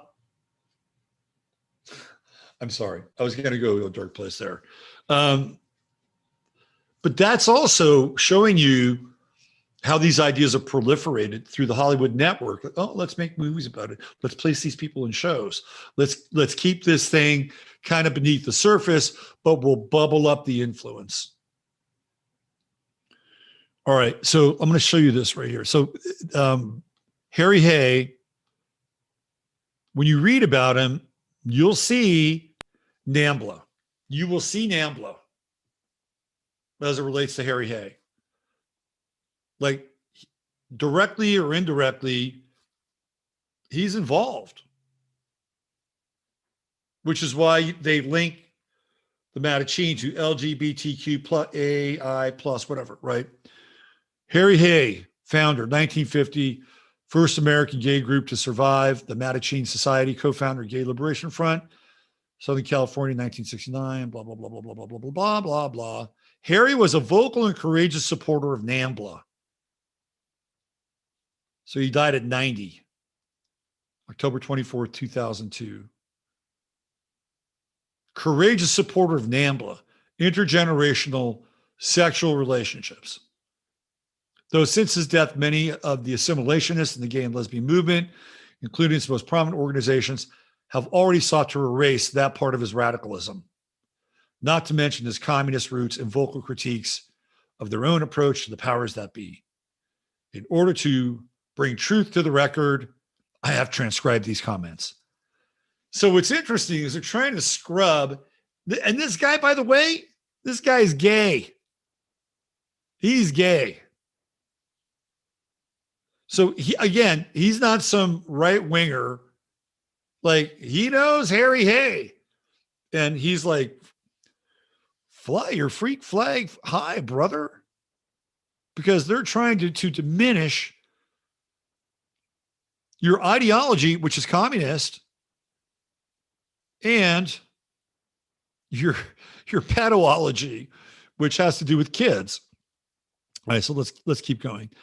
I first met Harry in early 1983 at the time of these of the first of these speeches. I was introduced to him and his lovely, I almost said saintly companion, John Burnside, a lovable gay man if there ever was one, by lesbian activist, self-professed witch, and sometime weed partner, Catherine Davenport, a mutual friend and journalist for the New York Native. I knew about Harry's past as a communist and a labor activist, as well as a central role he had played in efforts to launch a gay movement in the dreary conformist 1950s, a time when homosexuality was still medicalized as a sickness or excoriated as a satanic perversion. I also knew that he had developed a philosophy of same-sex love that seemed inspired by the writings of Edward Carpenter. Though without the explicit intermediate sex or third sex baggage, you're retaining a hint of the idea that gay men were destined to lead society to a higher level of sexual freedom and social justice. So these are Harry Hayes' ideas, that the gay male will be on the forefront. They will be the vanguard of sexual freedom and that last phrase, social justice. When I was president of the New York Gay Activist Alliance in 1975, we received a letter from Taos, from Harry from Taos, where he was living, in which I expounded his ideas with lots of capital letters, and to me, which he expounded his lots of capital, and to me, rather strange formulations. I was excited because I hadn't realized that he was still alive, since he had remained largely silent so far as gay issues were concerned, since he was driven out of Mattachine for his radicalism. So Mattachine eventually goes mainstream. So when I met him in 1983, I prepared a lavish turkey dinner for him, John, and Catherine. From then on, I considered him a friend. I was lucky to have spent more time with him than I could have hoped for, yet far less than I would have liked. At Phil Wilkie's Wisconsin cabin and his St. Paul apartment at the Stonewall 25 demonstration in New York, 1994, where Harry and John, as well as the late Jim Kepner, another early member of the Mattachine Society and gay archivist, marched with the Spirit of Stonewall contingent that included NAMBLA. And at the International Lesbian and Gay Association, ILGA, conference in New York that same week, which expelled NAMBLA despite Harry's vocal protests and subsequent disgust. Under pressure from U.S. Senator Jesse Helms, the Clinton administration, gay Congressman Barry Frank, and the gay lesbian assimilationist organizations at his and John's apartment in San Francisco, at a ferry event in Stuyvesant Park in New York, at several NAMBLA conferences. So essentially what this guy is doing, because if you look at like Barney Frank and some of these people, they don't want to be associated with the baggage. They want the baggage. Don't get me wrong. They want the baggage, but they don't want to be associated with it. So Harry Hay, by the way, is an Aries, so he's not going to give a fuck. Doesn't matter what sex you are. Astrology still applies. And he's like out there, you know, he's out there and yeah, NAMBLA on, right? That guy is setting the record straight. Now I found this video. Let me see if I can cue it back up again here.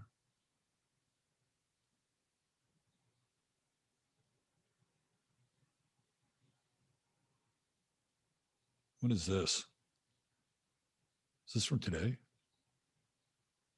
Oh, this is weird. What is this? Oh, the best TikTok astrology accounts. Ugh. All right, let me see if I can find this thing.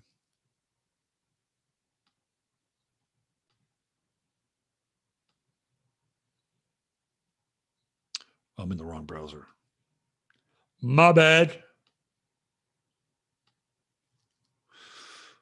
Okay. Mattachine Society. We got Jeanette. We got Dick Inman. Yeah, so this was interesting here, right? This was kind of an interesting video. It's not really that interesting, to be honest with you, but what's interesting, because it's about Harry Hay. And so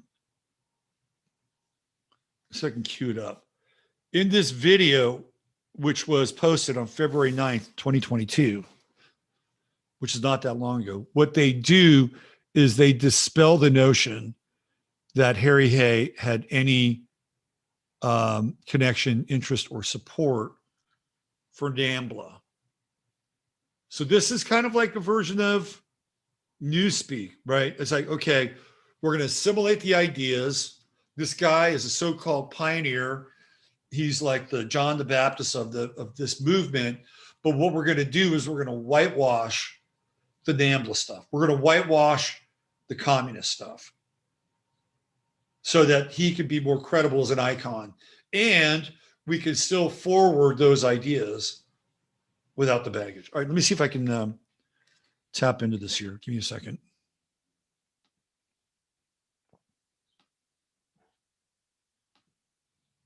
Okay, it looks like we're good. Let me just do this, because sometimes I don't get sound.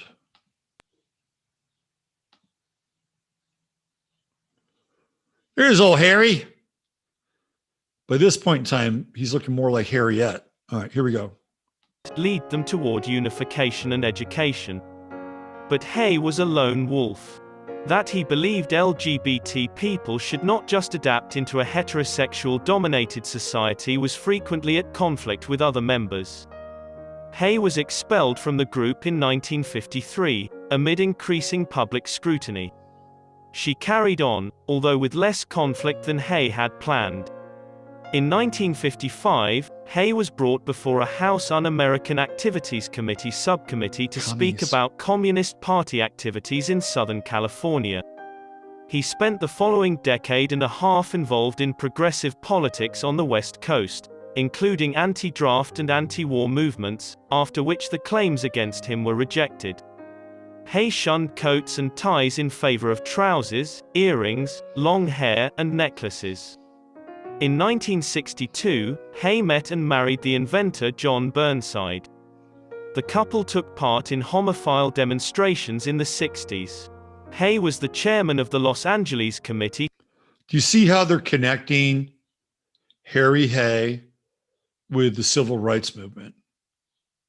And by the way, he's not about assimilation. He does not want to assimilate into hetero society. He wants his group ultimately to be a dominant group and overthrow hetero society. This is what Harry Hay was about. This is what Mattachine was about. So to me, this is, again, they're like linking him up with fucking civil rights. Okay. Pay attention. Just pay attention to the programming, the marketing here, the propaganda. It's all part of the machine. To fight the exclusion of homosexuals from the armed forces during this time, and he also served in other positions. In 1978, Hay founded the Radical Fairies, a gay fraternity that promoted gay rights with spiritualism and New Age traditions, while discouraging hetero imitation. Hay, a contentious elder statesman in the LGBT community in the 1980s and 1990s, valued diversity. He remained skeptical of the mainstream homosexual rights movement, frequently taking provocative positions like campaigning for the inclusion of NAMBLA in pride parades. Okay, do you see that? Do you see that? That is completely contrary to what I just read you. That guy who invited him over for dinner and cooked a wonderful turkey dinner for him, marched with him as part of the NAMBLA contingency, and Hay spoke vociferously about NAMBLA not being allowed to be a part of whatever, convention that they were having in New York, whereas this video explicitly states the opposite. So that guy said, basically, I'm here to set the record straight because they're whitewashing everything. This is what happens. But even in this world is also vulnerable to Orwellian newspeak, right there. So they're creating like an alternative history for Harry Hay. And what are they doing here? Like, what the fuck does Martin Luther King have to do with Harry Hay? I mean, talk about convoluted, but this is how programming works. This is how it works. They're going to basically whitewash his past. We're going to whitewash him, clean him up, take out any of the, the potential, dirty stuff, right? And then they're going to kind of reformat him. And they're going to link him up with Martin Luther King, because everything was born into like this whole, born out of this, care and need and love for civil rights. It's mind blowing, but it gives you an understanding and an idea as to how the game works. So it's pretty clear that Harry Hay, well, not a founding member of NAMBLA. Remember now, Mattachine worked in secrecy. That was their big thing. They worked in secrecy. So would it be any different for Harry Hay to have a relationship with NAMBLA that wasn't public? Of course it would be. Getting back to Allen Ginsberg was a backer of NAMBLA. And of course, Ginsberg was living in San Francisco during the Summer of Love. Him and Peter Orlovsky, his longtime partner, right around the time Harry Hay's living there too. Just when the headquarters of Mattachine in San Francisco are shutting down, they're basically cohabitating in the same universe in San Francisco. So I wanted to bring this up today for a number of different reasons. Number one, many of you have not heard of Harry Hay. Number two, you may not be familiar with the modern version of the Mattachine Society. Number three, you may not be aware of how they were linked with communism, and all based on the communistic model, right? So these are important facts to understand. Number four, you can clearly see that we start with the wave of normalization, right? It becomes about normalization and rights. And that by the time we get to August 19th, 2022, like, where are we now? What's normal now? What's normal now is giving your 9-year-old a sex change and having a drag queen pole dancing down at the local bar where you take your 8 or 9-year-old kid, right? And the local drag queen who's doing the pole dance takes a $5 bill out of your kid's waistline, right? Tucked into their pants or whatever, right? This is where normalization is going. Oh, we don't want those things. Really? He's lying out of his teeth. Dick Inman was lying out of his teeth. This goes back to what happened in California. Look, you can apply this any which way you want. I'm just using this as a specific example. I remember in California when the whole gay marriage thing, I was living there, big ballot thing. It fucking lost, by the way. Did that stop them? No, it didn't. They found a judge, happened to be gay. Oh, but he was a libertarian. See, he was a libertarian. He's just in there for all people's rights. Well, he flipped it over. How do you feel if you're a California voter? All of a sudden, your vote is invalidated because you have a judge who's an activist judge who says, yeah, I'm a libertarian. It should be for everybody. And I remember during that time, it was like, yo, you're so afraid that, we're going to involve your kids and we're going to try to bring homosexuality into the schools. Well, we're not going to do that. We just want to get married, just like everybody else. That's all we want. How'd that work out? How did that work? Were they clear about it? Did they stay in alignment with their intention, their stated intention? And this happens all the time. It's not just one specific group. It's not just one specific group. 2 weeks. 2 weeks to stop the spread. 2 weeks to stop the spread. How long did that last? Yeah. So it's an extreme example, but it's an example that is having a massive impact as to where we are now. And there are people that are, we're in a struggle here. This is a spiritual struggle.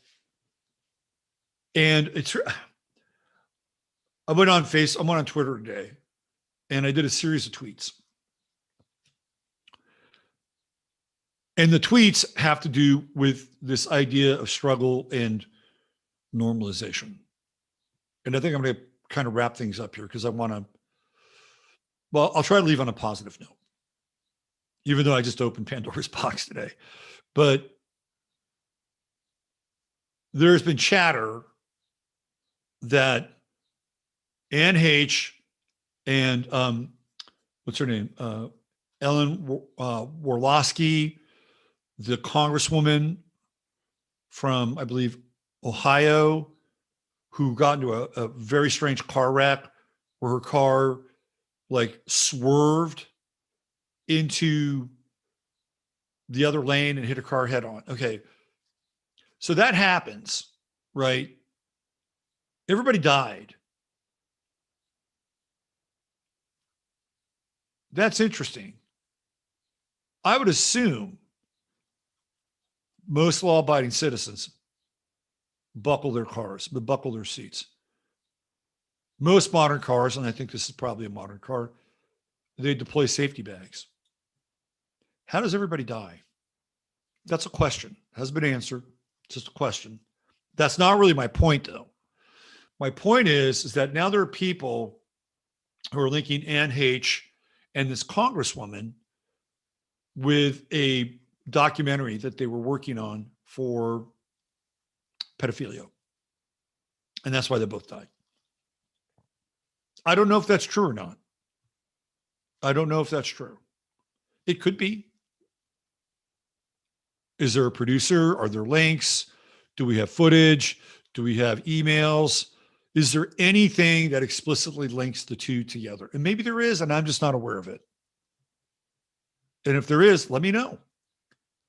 But this is what people now are starting to connect, right? Like, oh, well, all right, so it's a pedophile thing. Okay. Well, what about Paul Walker? Paul Walker got into what? A car accident. Supposedly, Paul Walker, and specifically the pedophile stuff was Hollywood related between Ann H. and this congresswoman from Ohio.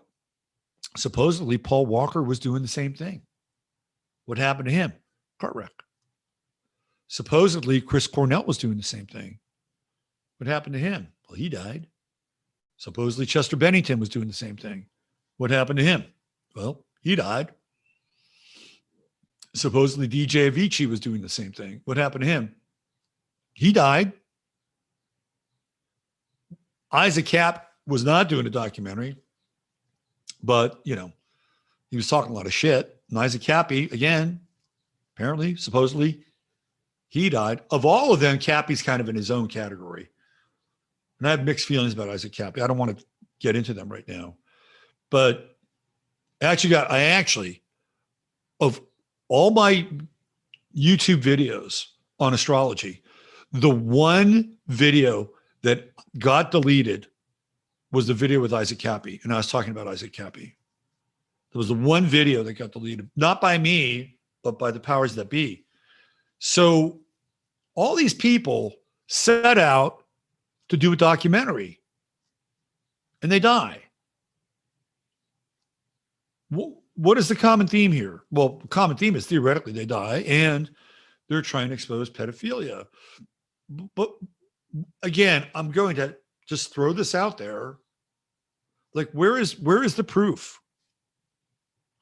And I'm not saying that they weren't, because there could be proof. There could be, well, this person talked to this person and that person. This is what they were talking about, right? But where is the proof? Is there any footage? Is there a script? You know, where are the receipts with some of this stuff? And again, I'm not saying that they aren't or weren't, but we automatically assume that that's what was going on. But none of it has produced anything. It's like, well, we got 15 minutes of the film they were working on. And boy, in the first 15 minutes, there is a fucking smoking gun. There's none of that. So I'm not saying these things didn't happen or they weren't involved.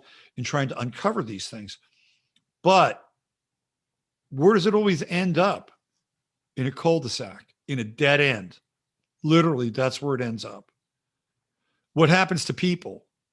Well, then people get really amped, right? It's the kid thing again. They get really amped. It's like, fuck. They were gonna blow this thing wide open. And they got to him, damn it. Right? There's another one. Like, that's kind of dangerous. Because what do you do with that? First of all, you're gonna get angry, right? Because nobody wants anything to happen to kids. I'm sorry. I'm in that camp. I'm not sorry. I'm in that camp. I don't want anything to happen to kids. Kids deserve to be kids and not have their worlds fucked with. Let them grow up.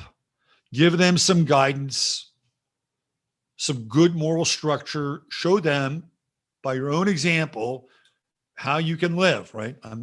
Look, I haven't always done the best in that department. I'll raise my hand. But it's not as if I didn't make an effort, because I have. We're human. But that's how you do it. That's how you do it. You teach them some things. You teach them how to do some things. You teach them right from wrong. You teach them not to fuck people over. You teach them to be honest. And if you're spiritually inclined, you teach them to develop a relationship with God so that they can have, this much bigger power in their lives. Like, that's what a parent is supposed to do. And to protect them from the wolves that want to tear at their innocence. I'm firmly in that camp. And what happens is that we got a bunch of mama bears and papa bears who all of a sudden keep seeing this stuff happen and nothing comes out of it. But they're left with the lingering fact that somebody was very close to blowing the lid and now they're gone. So it raises your anger, raises your suspicion. And it's like, cue a queen, another one bites the dust. So where does that leave you? It leaves you into demoralization. Just be careful. That's all I'm saying here, is just be careful when you go down some of these paths. And again, some of these people can be doing the exact thing that is being said. I am not necessarily disputing that, but I've been following this trail for a long time. And not once have I seen any shred of film documentary, any shred of any scripting, any interviews, nothing. Haven't seen anything. Maybe they scrub it. Maybe they're scared. I'm trying to hit as many angles as possible. Now, meanwhile, and this is, I think, the most ironic part of it all, we've had 2 years of Hunter Biden's laptop. 2 years of his laptop. Some of that stuff, a little sketchy, might be Photoshoppy, come from the Chinese. It could have been like a honey trap, but there are things on his laptop that aren't that way. And we've had 2 years of it. So do we really need a documentary? Like, it's right there. It's hidden in plain sight. It's in our face. And what are people doing? Nothing. Well, what can't they do? People are trying. And then you got this asshole, Sam Harris. I'm sorry, he's an asshole. And I know he's very respected in the dark intellectual web. If you're into that world and you like atheism and you like Sam Harris and you like his intellectualism, he just came out and said, oh yeah, there could be a corpse on Hunter Biden's laptop. And I really don't think it should play a role in determining a presidential election. He said that. He doesn't care, right? He doesn't care. And he's smiling because he's so smart. He's so smart. But he's also working at normalizing whatever you see or have seen or might envision seeing on Hunter Biden's laptop. He's normalizing it. It's because he didn't like Trump. He didn't like Trump. So if that was going to get in the way of Trump not being elected, then that's minor compared to the bigger picture. So this is the downside to all this is the normalization, right? It's out there. We're seeing it every single day. In the meantime, these again, supposed, I'm not saying they didn't happen, but these supposed muckrakers who are working on this stuff never produce anything, and their projects end up in flames or their death, right? So what does that leave you with? Think about that for a minute. What does that leave you with? And I'm not saying to give up the fight. Like, don't do it. Like, you know, you say, well, fuck it. Who cares? What does it mean? I'm not saying that. All I'm saying is think about where you're investing your energy. Think about what you're watching or reading or listening to, and ask really pertinent questions. Just don't jump in and take the bait, right? Because some of it is bait. They're going to bait you. They know it because they know people are emotional. And then what happens? Then you get to spew out all these emotions, and you don't think this loose thing is real. It's totally real. They will feed off your emotions. They will totally feed off your emotions. It's exactly what happens. And that's why we're in this, you know, polarity game where we just ping pong back and forth, right? What happens? Well, I'm going to spill all my emotional juice all over the place and like, suck it up. So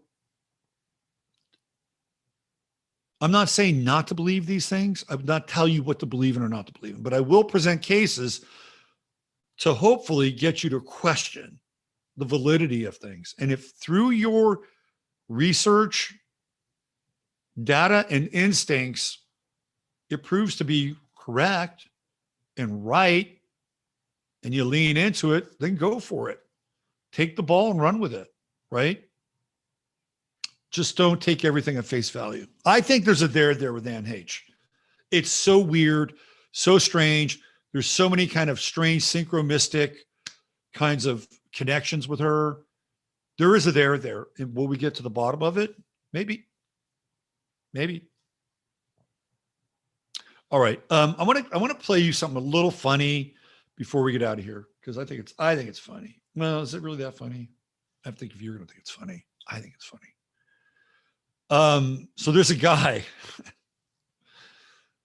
There's a guy who is a football player. So in college football now, they have this thing called name, image, and likeness, also known as NIL, or more appropriately, NIL. You used to be able to go to college and get a college scholarship. That really meant something. If you got a college scholarship, especially, let's say you were from, Bessemer, Alabama. You know who's from Bessemer? Bo Jackson. Not a lot of people are from Bessemer. But if you're from Bessemer and you got a college scholarship, that's a big deal. Do you know how much a college scholarship costs now? A lot of money. So if you're an athlete, and a good one, you get a ride. It's not the easiest thing. You're obviously playing for the team. Maybe you're actually on the field. Some guys don't see the field very much, but they still get a scholarship. School makes money. Of course they do. Make a lot of money, especially a school like Alabama, Auburn. But you're going to get a scholarship, and you're going to theoretically, hopefully, learn something. You know what else happens? You meet people. Maybe you're in a fraternity. Maybe somebody who's an alumni connects with you and says, hey, when you graduate, here's my card. Give me a call. Being in a situation like that, especially if you do it right, you play, keep your head down, study, get a degree, do something that somebody in your family may not have accomplished. Like, there's value in that. There's real value in that. Some of these schools, it'll be $70,000 for a year. Added up, $280,000. That's $280,000 that the average kid who can't slam dunk a basketball, can't hit a ball 400 feet, can't throw a baseball 95 miles per hour, or can't run a 4.340, right? They're not going to get that. So they're going to have to go in another direction, either take out a loan or find scholarships, or in some cases be super smart, although even that is kind of ending a little bit. It's worth something. But somewhere along the way, people in college sports, starting with Ed O'Bannon, they decided that players needed to get paid in college. I don't agree with it. This is where Jason Whitlock and I don't have an agreement. I agree with him on a lot of things, not on this. I don't think college athletes should get paid. No. And college football brings in most of the revenue for the rest of the sports. And the rest of the sports have to be given sort of the same amount of attention that college football does. It's called Title IX.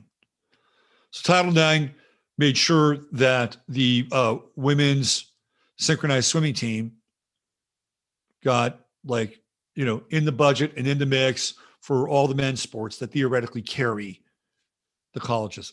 And do I have an issue with Title IX? Not necessarily. It is what it is. It's happened. I'm sure there are a lot of fathers and mothers out there who are thrilled that their daughters were able to get a college scholarship playing soccer. Great. Or softball. Great. Or basketball. Great. I don't have a problem with that. But some people think that, starting with Ed O'Bannon, that these players should get paid. And if you're getting a ride, you're getting a 4-year ride, you're getting something that other people don't. I never understood this. You're getting something that other people have to pay for and go into debt for. You're getting to be in an institution where, yeah, you're making money for the school. I get it. But you're getting a ride and you're meeting people, and especially if you're halfway decent. If you're halfway decent, and let's say instead of going to the NFL draft as a junior, even if you go in as a junior, you play up to your junior season because you have to play your junior season, you're going to meet people. You're going to meet people that like you, that want to hey, I really loved, your contribution to the team. I'm an alumni. Come look me up. That shit doesn't happen for other people. And I could never really understand how other people didn't see this. So now we have name, image, and likeness. This was the big ruling. Now, if you're a college athlete, you can get paid. Before, you couldn't get paid. Like if you did a commercial, you could get paid. I don't really have a problem with that per se. Like if some local business wants to be able to pay you and make some money, and you can make some money. Yeah, I'm okay. I'm okay with that. It's like the compromise. Instead of actually paying people to play. And by the way, college athletes have been paid for a long time. Just ask somebody like Eric Dickerson, who essentially got paid to play at SMU. Ruined their program, but he got paid. So I'm going to play you kind of a clever name, image, and likeness ad. And then I'm going to petition for this dude to get a name, image, and likeness deal. I'm firmly planting my flag in the ground for this particular player. Because if somebody's not going to pick this guy up as a name, image, and likeness recipient, you are missing the boat. You're missing the boat. Okay. I get all these calls from Austin, and I don't know who the fuck these people are. I know what they are. They're scammers. All right. So let me play this ad. Okay. It's a little unfortunate what happened, but man, we got some, we got a little subliminal messaging going on in this ad too. I'm not going to get into that though. So there's this guy. He plays for the University of Nebraska. And his first name, I shit you not, is the Coldest. That's his name. The Coldest. And he plays wide receiver for the University of Nebraska, who, by the way, has a coach by the name of Scott Frost. So you have the Coldest playing for Coach Frost, which I think is kind of interesting. Now, the Coldest winds up getting a name, image, and likeness deal. with a local air conditioning company. You got to kind of hand it to him in a lot of ways. Unfortunately, it doesn't turn out that well. But let me play the commercial and then I'll tell you what happens.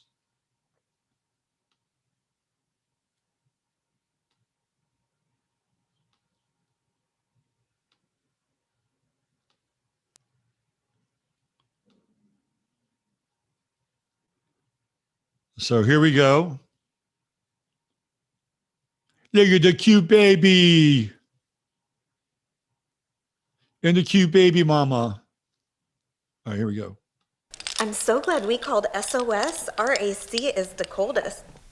I'm always the coldest. SOS to the rescue. Hey, this is Dakota Scrawford, wide receiver from Louisiana, now playing in Lincoln. When your AC isn't the coldest, you call SOS Heating and Cooling. Their techs don't make commissions, so they give you an honest opinion, fair pricing, and longer warranties than the competition guaranteed.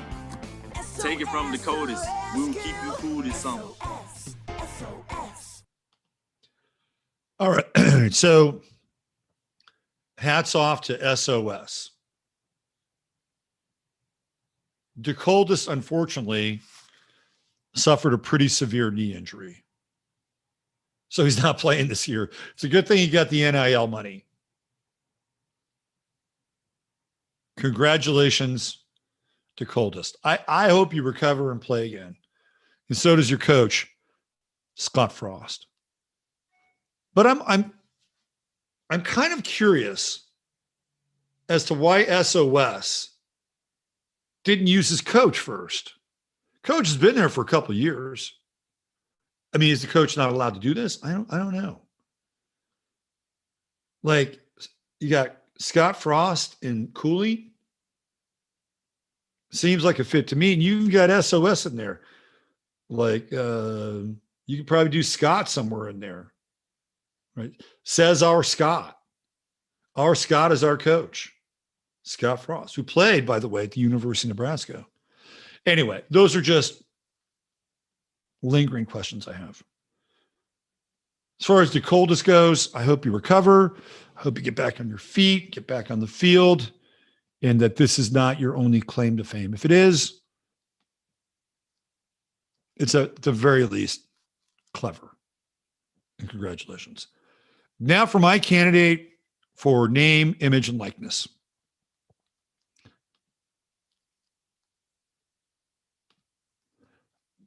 If somebody doesn't pick this guy up, you're missing out.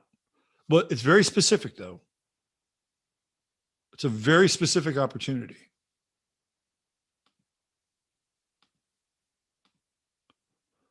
Bumper Pool plays linebacker, University of Arkansas.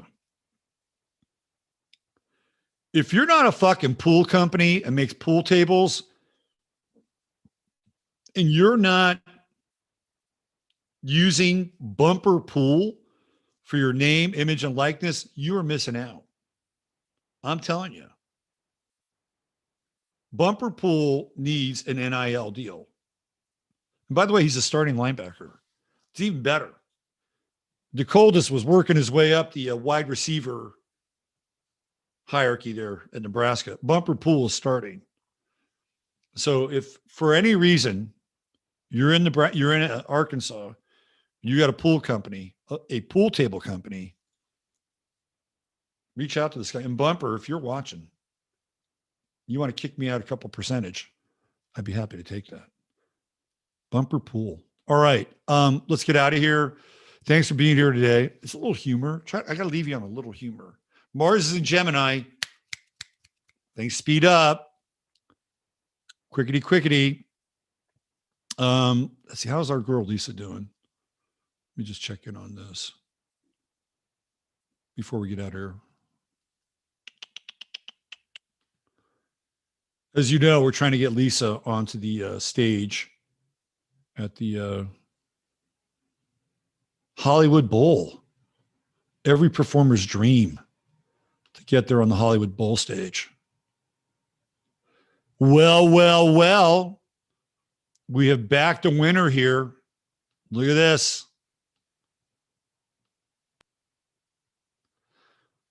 LA Bliss took first place in their group and has advanced to the quarterfinals voting to determine the next opening act. Resumes Monday, August 22nd. Stay tuned. We're gonna be on the Bliss train all the way to her performance at the Hollywood Bowl. And she's got so many like guest list possibilities for us. Backstage passes. I'm just kidding, Lisa. But we're going to back her all the way. So we can get a little shout out at the Hollywood Bowl and have one of our Chattarians get up there and do their thing. So thanks everybody who has supported her, and we're going to get back on that train next week. All right, Sunday night, back here. Use your head in order to discern what's real, your heart to say what's possible. I'm Robert Phoenix. Thanks again for Jeanette. I'm going to leave the link to donate to her campaign in the show notes. If you feel like you want to help her out as well, whatever you can do, let's support her and sew this thing up so we can get some closure on something that we set out to do a long time ago. And it's already having an effect. And I think a positive way. All right, take care.